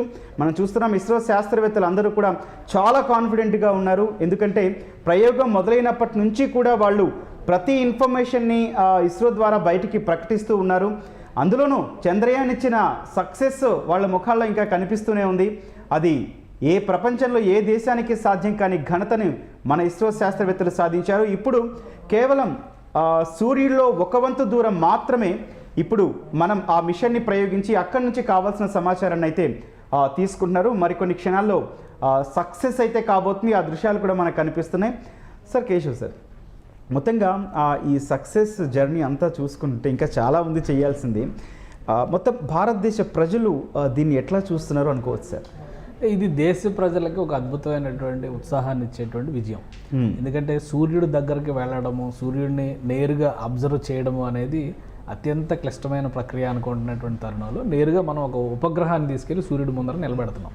ఆ ఉపగ్రహం కూడా రోజుకి నిమిషానికి ఒక ఫోటో, అంటే రోజుకి ఒక ఫోటో, రోజుకి కనీసం 1400 పైగా 1400-1500 ఫోటోలు తీసి పంపించేటువంటి ఎంత క్లోజ్ అబ్జర్వేషన్స్ ఉంటాయి. వాటన్నిటిని కూడా డీకోడ్ చేసేటువంటి క్రమంలో మనకి ఎటువంటి రహస్యాలు తెలుస్తాయి, ఎటువంటి విషయాలు తెలుస్తాయి, ఇవన్నీ కూడా ఆసక్తికరమైనటువంటి అంశాలు. కాబట్టి ఇది పైగా ఇంకోటి ఏంటంటే పూర్తి వాతావరణంలో జరిగేటువంటి అన్ని మార్పుల్ని కూడా మనకు ముందస్తుగా అలర్ట్ చేసేటువంటి ప్రక్రియ ఇది. సౌరమండలంలో వచ్చేటువంటి తుఫాన్ల దగ్గర నుంచి, సౌర కంపాల దగ్గర నుంచి అనేక విషయాల్ని మనకు తెలియజెప్పేటువంటి క్రమంలో Aditya-L1 చేయబోయేటువంటి సహాయం మానవాళి మొత్తానికి ప్రయోజనవంతమైనటువంటి సహాయం. కాబట్టి అది దేశ ప్రజలు గర్వించేటువంటి విజయంగానే మనం చూడాల్సి ఉంటుంది. సార్, మొత్తంగా ఇప్పుడు Aditya-L1 ఏదైతే ఉందో దీని సక్సెస్ తర్వాత ఏదైనా ఎడ్యుకేషన్కి సంబంధించి కీలకమైన స్టడీస్ కానీ ఇవి కానీ డెవలప్ అయ్యే ఛాన్సెస్ ఉందా సార్ మన ఇండియాలో? ఖచ్చితంగా డెవలప్ అవ్వాల్సినటువంటి అవసరం ఉంటుంది. మనం ఏంటంటే ఇప్పటివరకు శాస్త్ర సాంకేతిక రంగాల్లో మనం సాధించినటువంటి విజయాల్ని మన విద్యార్థులకి బోధిస్తేనే నెక్స్ట్ జనరేషన్కి మరొక ఉత్సాహం, మరొక అబ్దుల్ కలాం తయారయ్యే అవకాశం, మరొక విక్రమ్ సారాభాయ్ తయారయ్యేటువంటి అవకాశం ఉంటుంది. అందుకని అదే క్రమంలో ఇక్కడ జరుగుతున్నటువంటి ప్రయోగాలు ఇవన్నిటినీ కూడా ఒక టెక్స్ట్ బుక్ మోడల్లో తీసుకురావాలనేటువంటి పరిశీలన కూడా కేంద్ర ప్రభుత్వం చేస్తున్నట్టుగా తెలుస్తుంది. ఇవన్నీ ప్రజలకి చెప్పాల్సినటువంటి విజయాలు. ఇవి మామూలుగా పొలిటికల్ విజయాలు కాదు, ప్రజలకి ఖచ్చితంగా తెలియాల్సినటువంటి విజయాలు. ఇంకా రాబోయే రోజుల్లో కూడా అనేక ప్రయోగాలకు ప్రణాళికలు సిద్ధం చేస్తున్నారు. ఇప్పుడు రేపు గగన్యాన్ అనేటువంటి, ఇప్పుడు అయిపోయింది, చంద్రయాన్ అయిపోయింది, సూర్యయాన్ అయిపోయింది. కాబట్టి గగన్యాన్ అనేటువంటి ఒక ప్రణాళికను సిద్ధం చేశారు. దానికంటే కూడా ఇంకా బృహత్తర ప్రణాళిక ఏదైనా ఉందంటే శుక్రయాన్కి రెడీ అవుతున్నారు. వీనస్ అంటే అరుణ గ్రహం అంటాం మనం. అంటే ఇప్పుడు ఉన్నటువంటి గ్రహాలన్నింటిలో కూడా ఎర్రగా కనిపించేటువంటి గ్రహం అది అరుణ గ్రహం అనేటువంటి ఇది ఉంది. కాబట్టి అంటే ఇంకోటి హాటెస్ట్ ప్లానెట్, అది బాగా వేడిగా ఉండేటువంటి గ్రహం. అందుకని వీనస్ పైకి ప్రయోగాలు చేయాలనేటువంటి ఆలోచన చేస్తున్నారు. ఈ ప్రయోగాలు ఎలా జరుగుతాయి, ఎప్పటికి జరుగుతాయి అనేది మనం ఇప్పుడే చెప్పలేకపోయినా కానీ రాబోయేటువంటి రోజుల్లో ఖచ్చితంగా బహుశా సెంట్రల్ గవర్నమెంట్ అప్రూవల్ ఇస్తే కనుక ఇంకొక 2 ఏళ్లలోనే మనం వీనస్ చేరుకునేటువంటి అవకాశం, శుక్రగ్రహానికి చేరుకునేటువంటి అవకాశం చాలా స్పష్టంగా ఉంది. ఇంకోటి ఏంటంటే శుక్రగ్రహం పైన అధ్యయనం చేయడానికి అనేక కారణాలు ఉన్నాయి. గతంలో మార్స్కి వెళ్ళేటువంటి ప్రయత్నాలు చేశారు. అలానే శుక్రుడు, మార్స్ ఈ 2 గ్రహాలు కూడా చాలా వరకు భూమికి సిమిలర్గా ఉంటాయి. అక్కడ జీవానికి అవకాశం ఉంది అనేటువంటి అనుమానాలు ఉన్నాయి. అదే శుక్రగ్రహానికి సంబంధించిన దాని మీద నెక్స్ట్ ఫోకస్ అటు షిఫ్ట్ అవడానికి కారణం అది. ఇంకోటి ఏంటంటే శుక్రగ్రహం లక్షణాలు చాలా డిఫరెంట్గా ఉంటాయి. అక్కడ ఉన్నటువంటి అసలు గ్రహం భ్రమణం జరిగేటువంటి విధానంలోనే చాలా తేడాలు ఉన్నాయి. కాబట్టి ఇవన్నీ కూడా ఒక్కరోజు శుక్రుడి పైన ఒక్కరోజు మనకి 243 రోజులతో సమానం. అంటే స్లోయెస్ట్ ప్లానెట్ అనమాట. చాలా నిదానంగా మందగమనం అంటాం కదా, అంటే అది మందగమన గ్రహం కింద మనం చూడాల్సి ఉంటుంది. అందుకని దాని మీద ప్రయోగాలు చేయాలంటే కూడా చాలా ఓపికగా దానికి కావాల్సినటువంటి సాధన సంపత్తిని సమకూర్చుకోవాల్సినటువంటి అవసరం ఉంటుంది. ఇస్రో శాస్త్రవేత్తలు ఈ మధ్య కాలంలో చెప్పినటువంటి ఇస్రో అఫీషియల్గా అనౌన్స్ చేసింది కొన్ని అంశాలు, వీటన్నిటిని కూడా పరిశీలిస్తుంది. ఆ క్రమంలో చూస్తే శుక్రయాన్ అనేది బహుశా 2030 నాటికి కార్యరూపం దాల్చేటువంటి అవకాశం, 2030 లేదా 31కి ప్రయోగం చేయాలనేటువంటి ఆలోచన. సెంట్రల్ గవర్నమెంట్ అప్రూవల్ ఇస్తే కనుక ఈ డిసెంబర్లో 2024 డిసెంబర్ కల్లా దానికి సంబంధించినటువంటి ప్రాజెక్ట్ మొత్తం తయారు చేయడానికి రెడీగా ఉన్నారు. అంటే అది గవర్నమెంట్, ఎందుకంటే బడ్జెట్తో రిలేటెడ్ విషయం, దాని నుంచి వచ్చేటువంటి రిజల్ట్స్ ఏ విధంగా ఉంటాయి అనేది ఇప్పుడే మనం మెజర్ చేయలేము. అయితే ఇప్పుడు 2 పెద్ద ప్రయోగాలు చేసినటువంటి నేపథ్యంలో గగన్యాన్కి కేంద్ర ప్రభుత్వం సుముఖంగా ఉంది. గగన్యాన్ ఏంటంటే భూకక్షలో అంతరిక్షంలో రోదసి ప్రయాణం చేసి రావడం, అంటే ఒక రకంగా స్పేస్ టూరిజంని బూస్ట్ చేయడానికి ఇది ఉపయోగపడేటువంటి ప్రయోగం అని భావిస్తున్నారు. ప్రపంచవ్యాప్తంగా అందరూ ఎలన్ మస్క్ లాంటి వాళ్ళు చాలా సీరియస్గా దాని మీద, బేజో లాంటి వాళ్ళు, అమెజాన్ ఫౌండర్ అలాంటి వాళ్ళందరూ కూడా చాలా ఆసక్తిగా ఉన్నారు. బట్ ఏంటంటే నాసా లాంటి సంస్థలు చేసేటువంటి ప్రయోగాల కంటే ఇస్రో చేసేటువంటి ప్రయోగంలో చీపెస్ట్, చాలా కారు చౌకగా జరిగేటువంటి అవకాశం ఉంటుంది. మిగతా వాటికి వచ్చేసరికి చాలా ఎక్కువ ఎక్స్పెండిచర్ పెట్టాల్సిన పరిస్థితి వస్తుంది. అందుకని ఇస్రో మీద ఆసక్తి చూపిస్తున్నారు వాళ్ళు కూడా. దానికి గ్రీన్ సిగ్నల్ ఇచ్చింది కేంద్ర ప్రభుత్వం. గగన్యాన్ అయితే ముందుగా టేక్ ఆఫ్ అయ్యేటువంటి అవకాశం ఉంది. బహుశా 24-25లో మనం చూసేటువంటి అవకాశం కనిపిస్తుంది. అలానే చంద్రయాన్కి సంబంధించి కూడా 4th స్టేజ్ 5th స్టేజ్ ప్లానింగ్లో ఉన్నాయి. అవి ఏ విధంగా ముందుకెళ్తాయి అనేది చూడాలి. దానికి అడిషనల్గా ఇప్పుడు ఈ శుక్రయాన్ అనేటువంటి కార్యక్రమం, శుక్రయాన్ కనుక టేకప్ చేస్తే కనీసం ఒక 7-8 సంవత్సరాలు దాని మీద పనిచేయాల్సినటువంటి అవసరం ఉంటుంది. మనం చూసాం 1999లో చంద్రుడి దగ్గరికి వెళ్ళాలి అనేటువంటి ఒక కళని ప్రతిపాదిస్తే 2023లో కేంద్ర ప్రభుత్వం అధికారికంగా ప్రకటిస్తే, 2003లో అధికారికంగా ప్రకటిస్తే 2008లో మొదటి చంద్రయాన్ జరిగింది. రెండో చంద్రయాన్ జరగడానికి మళ్ళీ ఒక 10-11 ఏళ్ళు పట్టింది. అవును సార్. మూడో చంద్రయాన్ చాలా తొందరగా చేయగలిగాం మనం. కాబట్టి ఇప్పుడు వచ్చేటువంటి రిజల్ట్స్ ఆధారంగా చంద్రయాన్ 4 ఎప్పుడు ఎలా చేయాలి ఏంటనేది, అక్కడి నుంచి మట్టి శిలలో తేవాలి, అలానే మానవ వ్యోమగాముల్ని పంపాలనేటువంటి ప్రతిపాదన. రెండు ఒకేసారి చేస్తారా లేదా ముందుగా మట్టి శిలలో పంపించి తర్వాత దశలో మనుషుల్ని పంపించేటువంటి ప్రయత్నం చేస్తారా అనేది వేచి చూడాలి. వీటికి కొనసాగింపుగా శుక్రయాన్ అనేటువంటిది వస్తుంది. శుక్రయాన్ పైన ఆసక్తి ఖచ్చితంగా ఉంది, ఎందుకంటే నాసా కూడా ఇప్పటికీ దాని మీద రీసెర్చ్ చేస్తున్నటువంటి పరిస్థితి ఉంది. అక్కడ కొంత జీవావరణం ఉండడానికి అవకాశం ఉంది అనేటువంటి అభిప్రాయాలు చాలా స్పష్టంగా కనిపిస్తున్నాయి. అలానే అక్కడ ఉన్నటువంటి వాతావరణం భూమికి కొంత సిమిలర్గా ఉంటుంది అనేటువంటి అంచనా ఉంది. వీటన్నిటి నేపథ్యంలోనే శుక్రయాన్కి మళ్ళీ ప్రపోజల్ పెట్టినటువంటి పరిస్థితి ఉంది. సార్, సూర్యుడి విషయానికి వస్తే మనకి మండే అగ్నిగోళంగా మాత్రమే తెలుసు, ఎందుకంటే అంతకుమించి పరిశోధనలు ఏమీ చేసింది. కానీ అమెరికన్ నాసా ప్రోబ్ ఒకటి అత్యంత దగ్గరగా సూర్యుడి దగ్గరికి వెళ్ళింది. అసలు ఎట్లా మనగలిగింది సార్ అంత దగ్గరికి వెళ్ళి కూడా? అంటే ఇప్పుడు ఆ ప్రోబ్ కంటే కూడా ఇప్పుడు సూర్య ఆదిత్య మిషన్లో వెళ్తున్నటువంటి ఉపగ్రహం ఇంకా నేరుగా దగ్గరికి వెళ్ళేటువంటి పరిస్థితి ఉంది. ఎందుకంటే ఇప్పుడు జేమ్స్ అబ్జర్వేటరీ ద్వారా దాని ద్వారా జరిగినటువంటి ప్రయోగాలన్నీ ఒక ఎత్తు. కానీ ఇప్పుడు ఉన్నటువంటి స్థితి అంటే టెక్నాలజీ చాలా మారింది కాబట్టి దానికి కావాల్సినటువంటి వాతావరణ పరిస్థితులను అంచనా వేయడం ద్వారా దానికి కావాల్సినటువంటి సోర్సెస్ని తయారు చేశారు. ఇప్పుడు 7 రకాల పేలోడ్స్ని తీసుకెళ్తుంది Aditya-L1.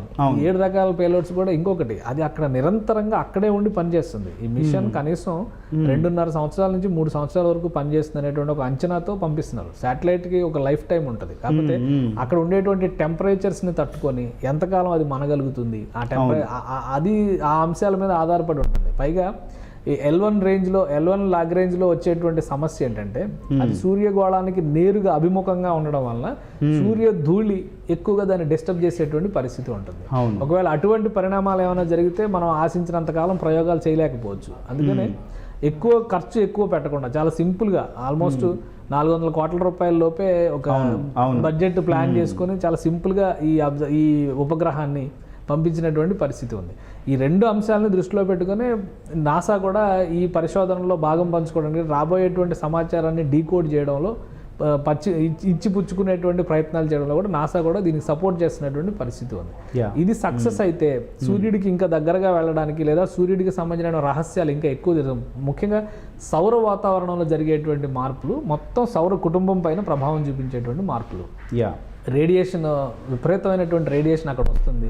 ఆ రేడియేషన్ నియంత్రించాలన్నా, ఆ రేడియేషన్ తట్టుకొని నిలబడాలన్నా మనం దానికి ప్రతిచర్య ఏ విధంగా చేయాలి అనేది. ఇప్పుడు ఇంకొకటి, Aditya-L1 నిలబడేటువంటి కక్ష కూడా, L1 దగ్గర నిలబడేటువంటి కక్ష కూడా అక్కడ ఫ్యూయల్ కన్జంప్షన్ చాలా తక్కువ అవసరం అయ్యేటువంటి కక్ష అది. అందుకని ఆ ప్రాంతాన్ని ఎంపిక చేసుకున్నాం. ఇంత దూరం ప్రయాణం చేసినప్పటికీ కూడా అక్కడ ఉపగ్రహం రొటేట్ అయ్యేటువంటి క్రమంలో దానికి ఇంధనం అవసరం అవుతుంది. ఆ ఇంధన వనరులు అతి తక్కువగా ఖర్చు అయ్యేటువంటి, ఇంకా సింపుల్గా చెప్పాలంటే సూర్యుడికి సంబంధించినటువంటి కక్ష ఒకవైపు నుంచి, భూమికి సంబంధించినటువంటి కక్ష, ఈ రెండింటికి సంబంధించినటువంటి శూన్య కక్ష, అందుకనే హ్యాలో ఆర్బిట్ అంటున్నారు దాన్ని. ఆ హ్యాలో ఆర్బిట్లో ఇది నిలబడి ఉండేటువంటి పరిస్థితి ఉంది. మనం ఒక సింపుల్ ఎగ్జాంపుల్, మీరు ఒక సెల్ ఫోన్ వాడుతూ ఉంటే ఒక జిల్లా నుంచి ఇంకో జిల్లాకు మారేటువంటి క్రమంలో కొన్ని right. Yes, Aditya-L1 machine successful అయింది. ప్రస్తుతం ఒకసారి లైవ్ చూద్దాం. శాస్త్రవేత్తలు సంబరాలు చేసుకుంటున్నారు.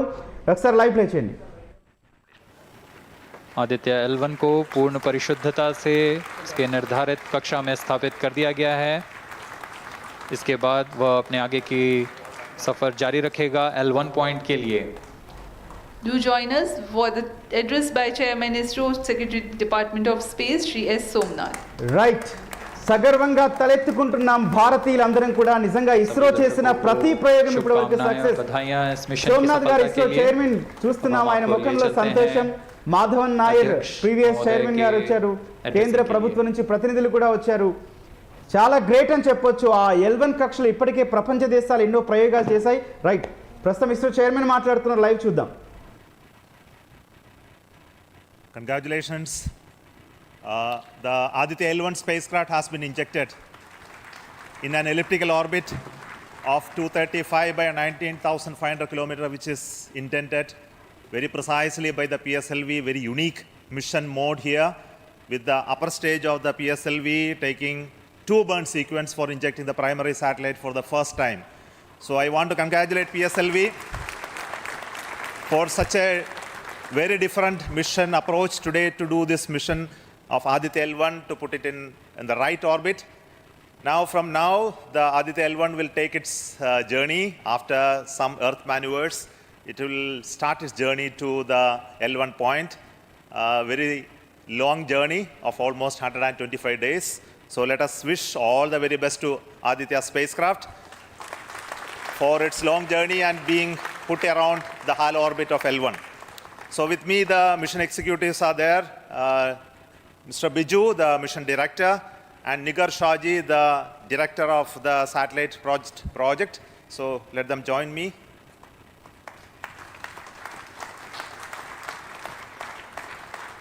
Our Honorable Minister of State for Science, Technology and Space is here, Dr. Jitendra Singh. So I request him to speak a few words.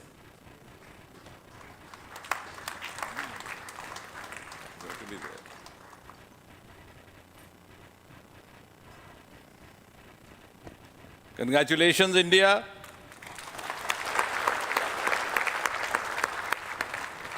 Congratulations, ISRO.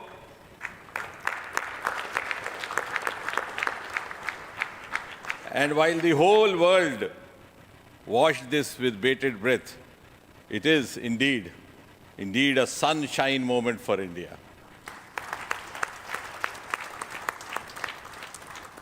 Thank you, Honorable Prime Minister Narendra Modi ji, for making this happen by opening up new vistas for India's space sector and telling us that sky is not the limit. Thanks also, Honorable PM, for giving us the confidence, the courage and the conviction to reach out to the stars and to discover the mysteries of universe beyond. And thanks also for making us realize the enormous potential of our space fraternity. Ladies and gentlemen, Indian scientists had been working, toiling day and night for years and years together, but now comes the moment of vindication, the moment of redeeming the pledge to the nation. And coming close on the heels of successful Chandrayaan 3 landing, the successful launch of Aditya-L1 is also a testimony to the whole of science and a whole of nation approach which we have sought to adopt in our work culture. While ISRO is credited in executing this mission, the science institutes across the country have come forward to contribute in one form or the other, in small measure or big, to this mission. To name a few, the Indian Institute of Astrophysics, Bengaluru, the National Aerospace Laboratories, the Tata Institute of Fundamental Research, Mumbai, the Nijri NGRI, Nagpur, the IIT Kharagpur, IIT Madras, IIT Delhi, IIT Mumbai, and the list is too long. But that, having said that, gives me the confidence to say that this day, the 2nd of September 2023, is a day of reckoning when we move on into the next 25 years of Amrit Kal, and Mother India pledges with the collective will and collective effort of our 140 crore children to reach and occupy the place of pride on the world pedestal. Congratulations once again, Chairman Somanath, the entire ISRO team, and the entire countrymen. May I request the project director of Aditya-L1, Nigar Shahji, to say a few words. Good afternoon.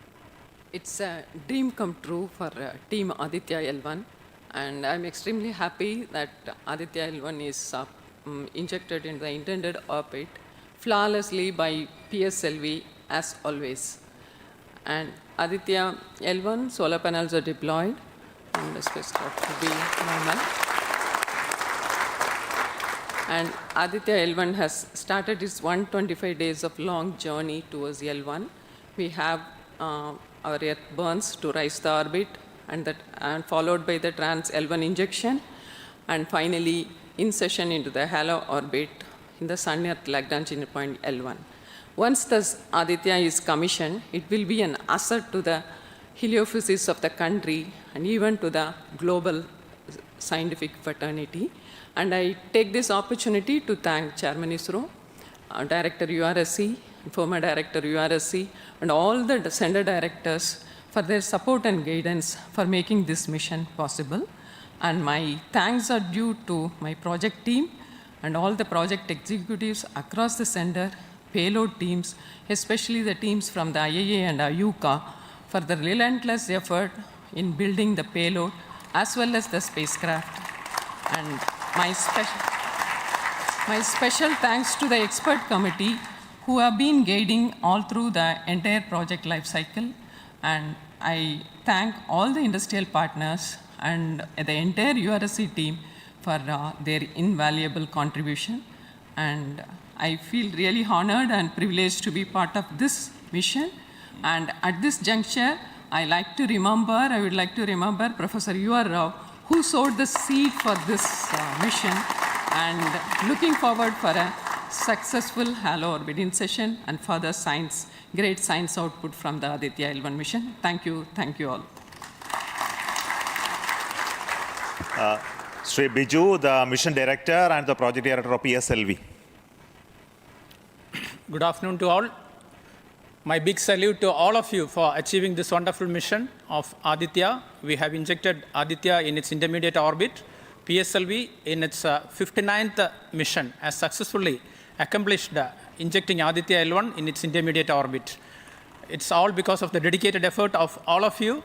The challenging requirements given by satellite team was indeed very it was very challenging to meet the orbital requirements. We have gone for a new mission design strategy. We have gone through numerous simulations to validate this, and that is the proof that you are having now.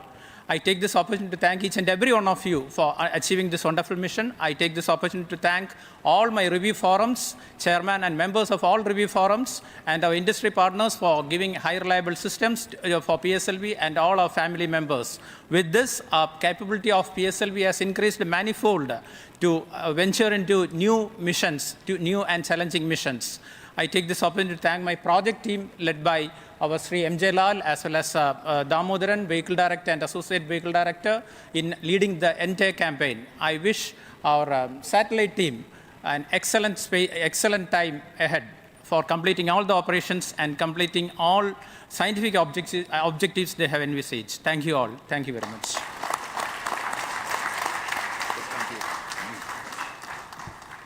Thank you everybody for spending your time watching this mission and also supporting us and congratulating us, and we joined the entire country. We are very proud of the fact that we could do this mission, Aditya-L1 mission, just following the Chandrayaan 3 activities, and all of you are aware that the lander and the rover are still functioning, and our team is with the scientific instruments doing a lot of work now. And the good news is that the rover has moved almost 100 meters from the lander, and we are going to start the process of making both of them sleep in the coming 1 or 2 days, because it has to withstand the night. So until we hear about them later, so I would like to say big thanks to each one of you for the support and encouragement and blessings that you are giving to us for continuing the work of building the very strong space infrastructure and capability for India, and which will be becoming one of the strong pillars of science and technology for this nation. And thank you so much for the contributions once again, and wish you all the best for meeting you for next mission from Satish Dhawan Space Center. Thank you.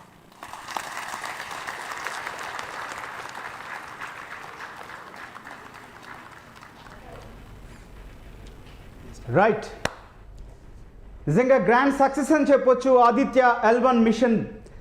ఏదైతే language 1 పాయింట్ని లక్ష్యంగా చేసుకున్నారో అక్కడ ఉపగ్రహాన్ని సక్సెస్ఫుల్గా launch చేసింది ఇస్రో. కాసేపటి క్రితం మాట్లాడారు ఇస్రో చైర్మన్ కూడా. సార్, నిజంగా సన్షైన్ మూమెంట్ ఇన్ ఇండియా అని చెప్పని అన్నారు సార్. నిజంగా అద్భుత, అసలు ఏం చెప్పలేకపోతున్నాం సార్. ఎట్లా సాధ్యమవుతుంది సార్? అసలు ఏదో భౌతికంగా మన ముందు కదులుతున్నట్లు ఒక వస్తువును అక్కడ పెట్టడం అనేది చాలా సాధ్యం ఇది, కానీ నింగిలో ఇంత అద్భుతాన్ని ఎట్లా చేయగలుగుతుంది సార్ అసలు ఇస్రో? అది మేధస్సు, ఇస్రో శాస్త్రవేత్తల మేధస్సు and excellent speech. Jitendra Singh గారు ఇచ్చినటువంటి స్పీచ్ నిజంగానే ఒక బూస్ట్ అనమాట. అది అద్భుతంగా మాట్లాడారు. నిజంగానే సన్షైన్ మూమెంట్ ఫర్ ఇండియా.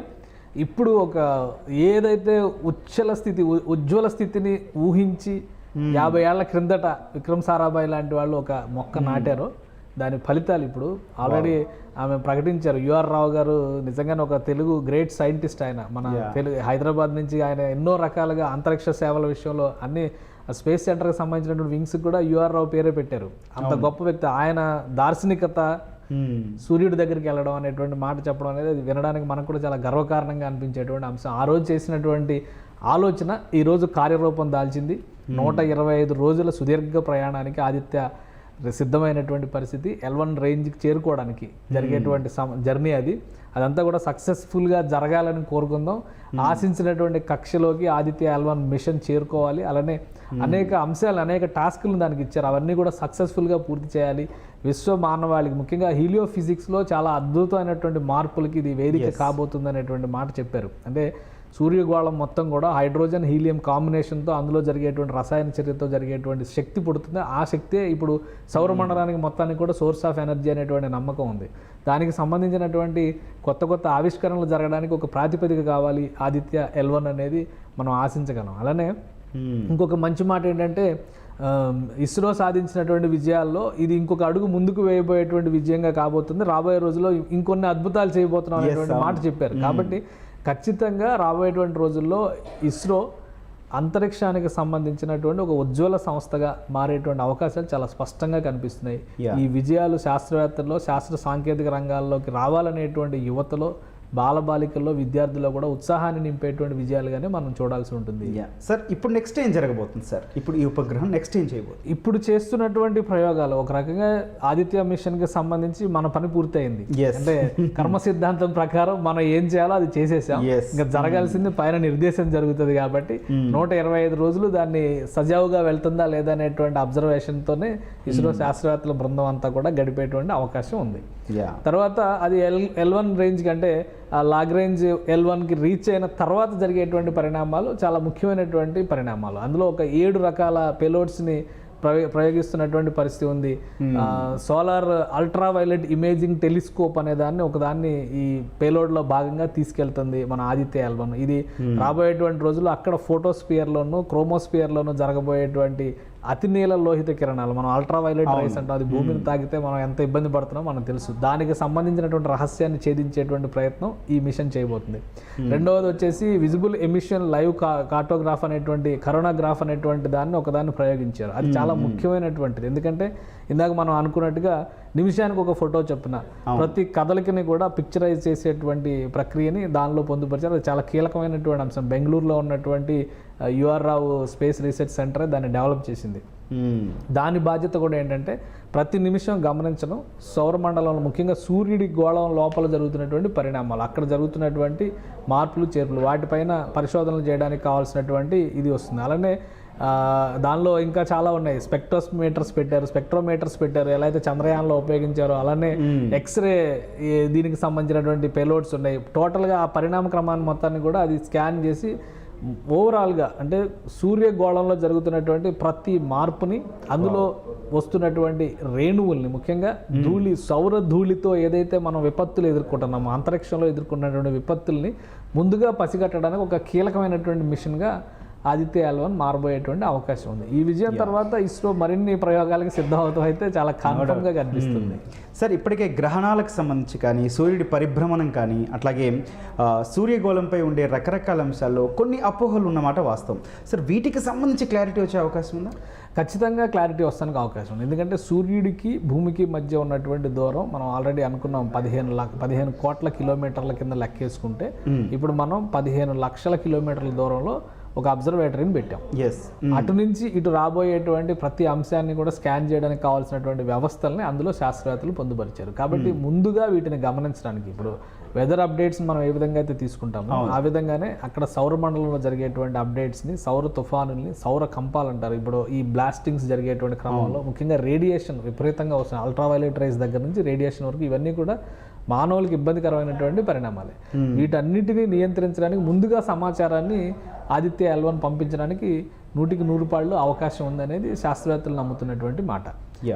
ఆ క్రమంలోనే రాబోయేటువంటి రోజుల్లో ఈ మిషన్ని ఏ విధంగా ఇంకా ఇంప్రూవ్ చేయాలంటే నెక్స్ట్ లెవెల్కి ఏ విధంగా తీసుకెళ్లాలనే దాని మీద కూడా ప్రయోగాలు జరుగుతాయి. ఈ హీలియో ఫిజిక్స్ గురించి ఎందుకు ఎక్కువ మాట్లాడారంటే హీలియం అనేది ఒక శక్తి వనరుగా చూస్తారు. మనం ఆల్రెడీ చంద్రయాన్కి సంబంధించినటువంటి డిస్కషన్ జరిగిన సందర్భంలో కూడా అక్కడ హీలియం-3 అనేటువంటి సోర్స్ దొరుకుతుంది, అక్కడ మూలకం దొరుకుతుంది అనేటువంటి ప్రయోగం చేయాలి. ఎందుకంటే దాని నుంచి మనం విద్యుత్ ఉత్పత్తి అనేది విస్తృతంగా చేయొచ్చు. ఇప్పుడు జల విద్యుత్, సౌర విద్యుత్ అనేటువంటి విషయాల మీద మనం ఎలా అయితే ఆధారపడుతున్నామో అటువంటి మూలకాలని, అలాంటి అయాన్లని మనం తీసుకురాగలిగితే, అంటే వాటిని విద్యుత్ కేంద్రాలుగా కనుక మనం మార్చగలిగితే కనుక అది శక్తి వనరుగా మారేటువంటి అవకాశం ఉంది. కాబట్టి ఈ హీలియో ఫిజిక్స్లో విపరీతమైనటువంటి అధ్యయనాలకి, మార్పులకి కూడా ఈ మిషన్ ఖచ్చితంగా ఆలంబనగా మారేటువంటి అవకాశం అయితే స్పష్టంగా కనిపిస్తుంది. ఎక్సలెంట్ సార్, చాలా అద్భుతమైన విశ్లేషణ, పాయింట్ టు పాయింట్ చక్కగా తెలుగులో కూడా చాలా బాగా విశ్లేషించారు. చూద్దాం సార్ భవిష్యత్తులో ఇస్రో ఇంకెన్ని ప్రయోగాలు చేయబోతుందో. రైట్, మొత్తానికి ఆదిత్య-L1 మిషన్ అయితే సక్సెస్ఫుల్గా కంప్లీట్ చేశారు మన శాస్త్రవేత్తలు. ఇక మిగిలింది 125 రోజుల ప్రయాణం తర్వాత ఆ L1 పాయింట్ నుంచి మనకు అందించే సమాచారం. నిజంగా ఒక్కొక్క ఫోటో, అంటే ప్రతి నిమిషం కూడా ఫోటో తీసి ఇస్రోకి అందించబోతుంది. ఇప్పుడు ఈ ప్రయోగం తర్వాత ప్రపంచం చూపే కాదు, విశ్వం చూపు మొత్తం భారత్పై ఉంది అనడంలో ఎటువంటి సందేహం లేదు. అట్లాగే నింగి నేల నాది అని భారత త్రివర్ణ పతాకాన్ని రెపరెపలాడించే రోజు కూడా ఎక్కువ దూరంలో లేదు. Thank you.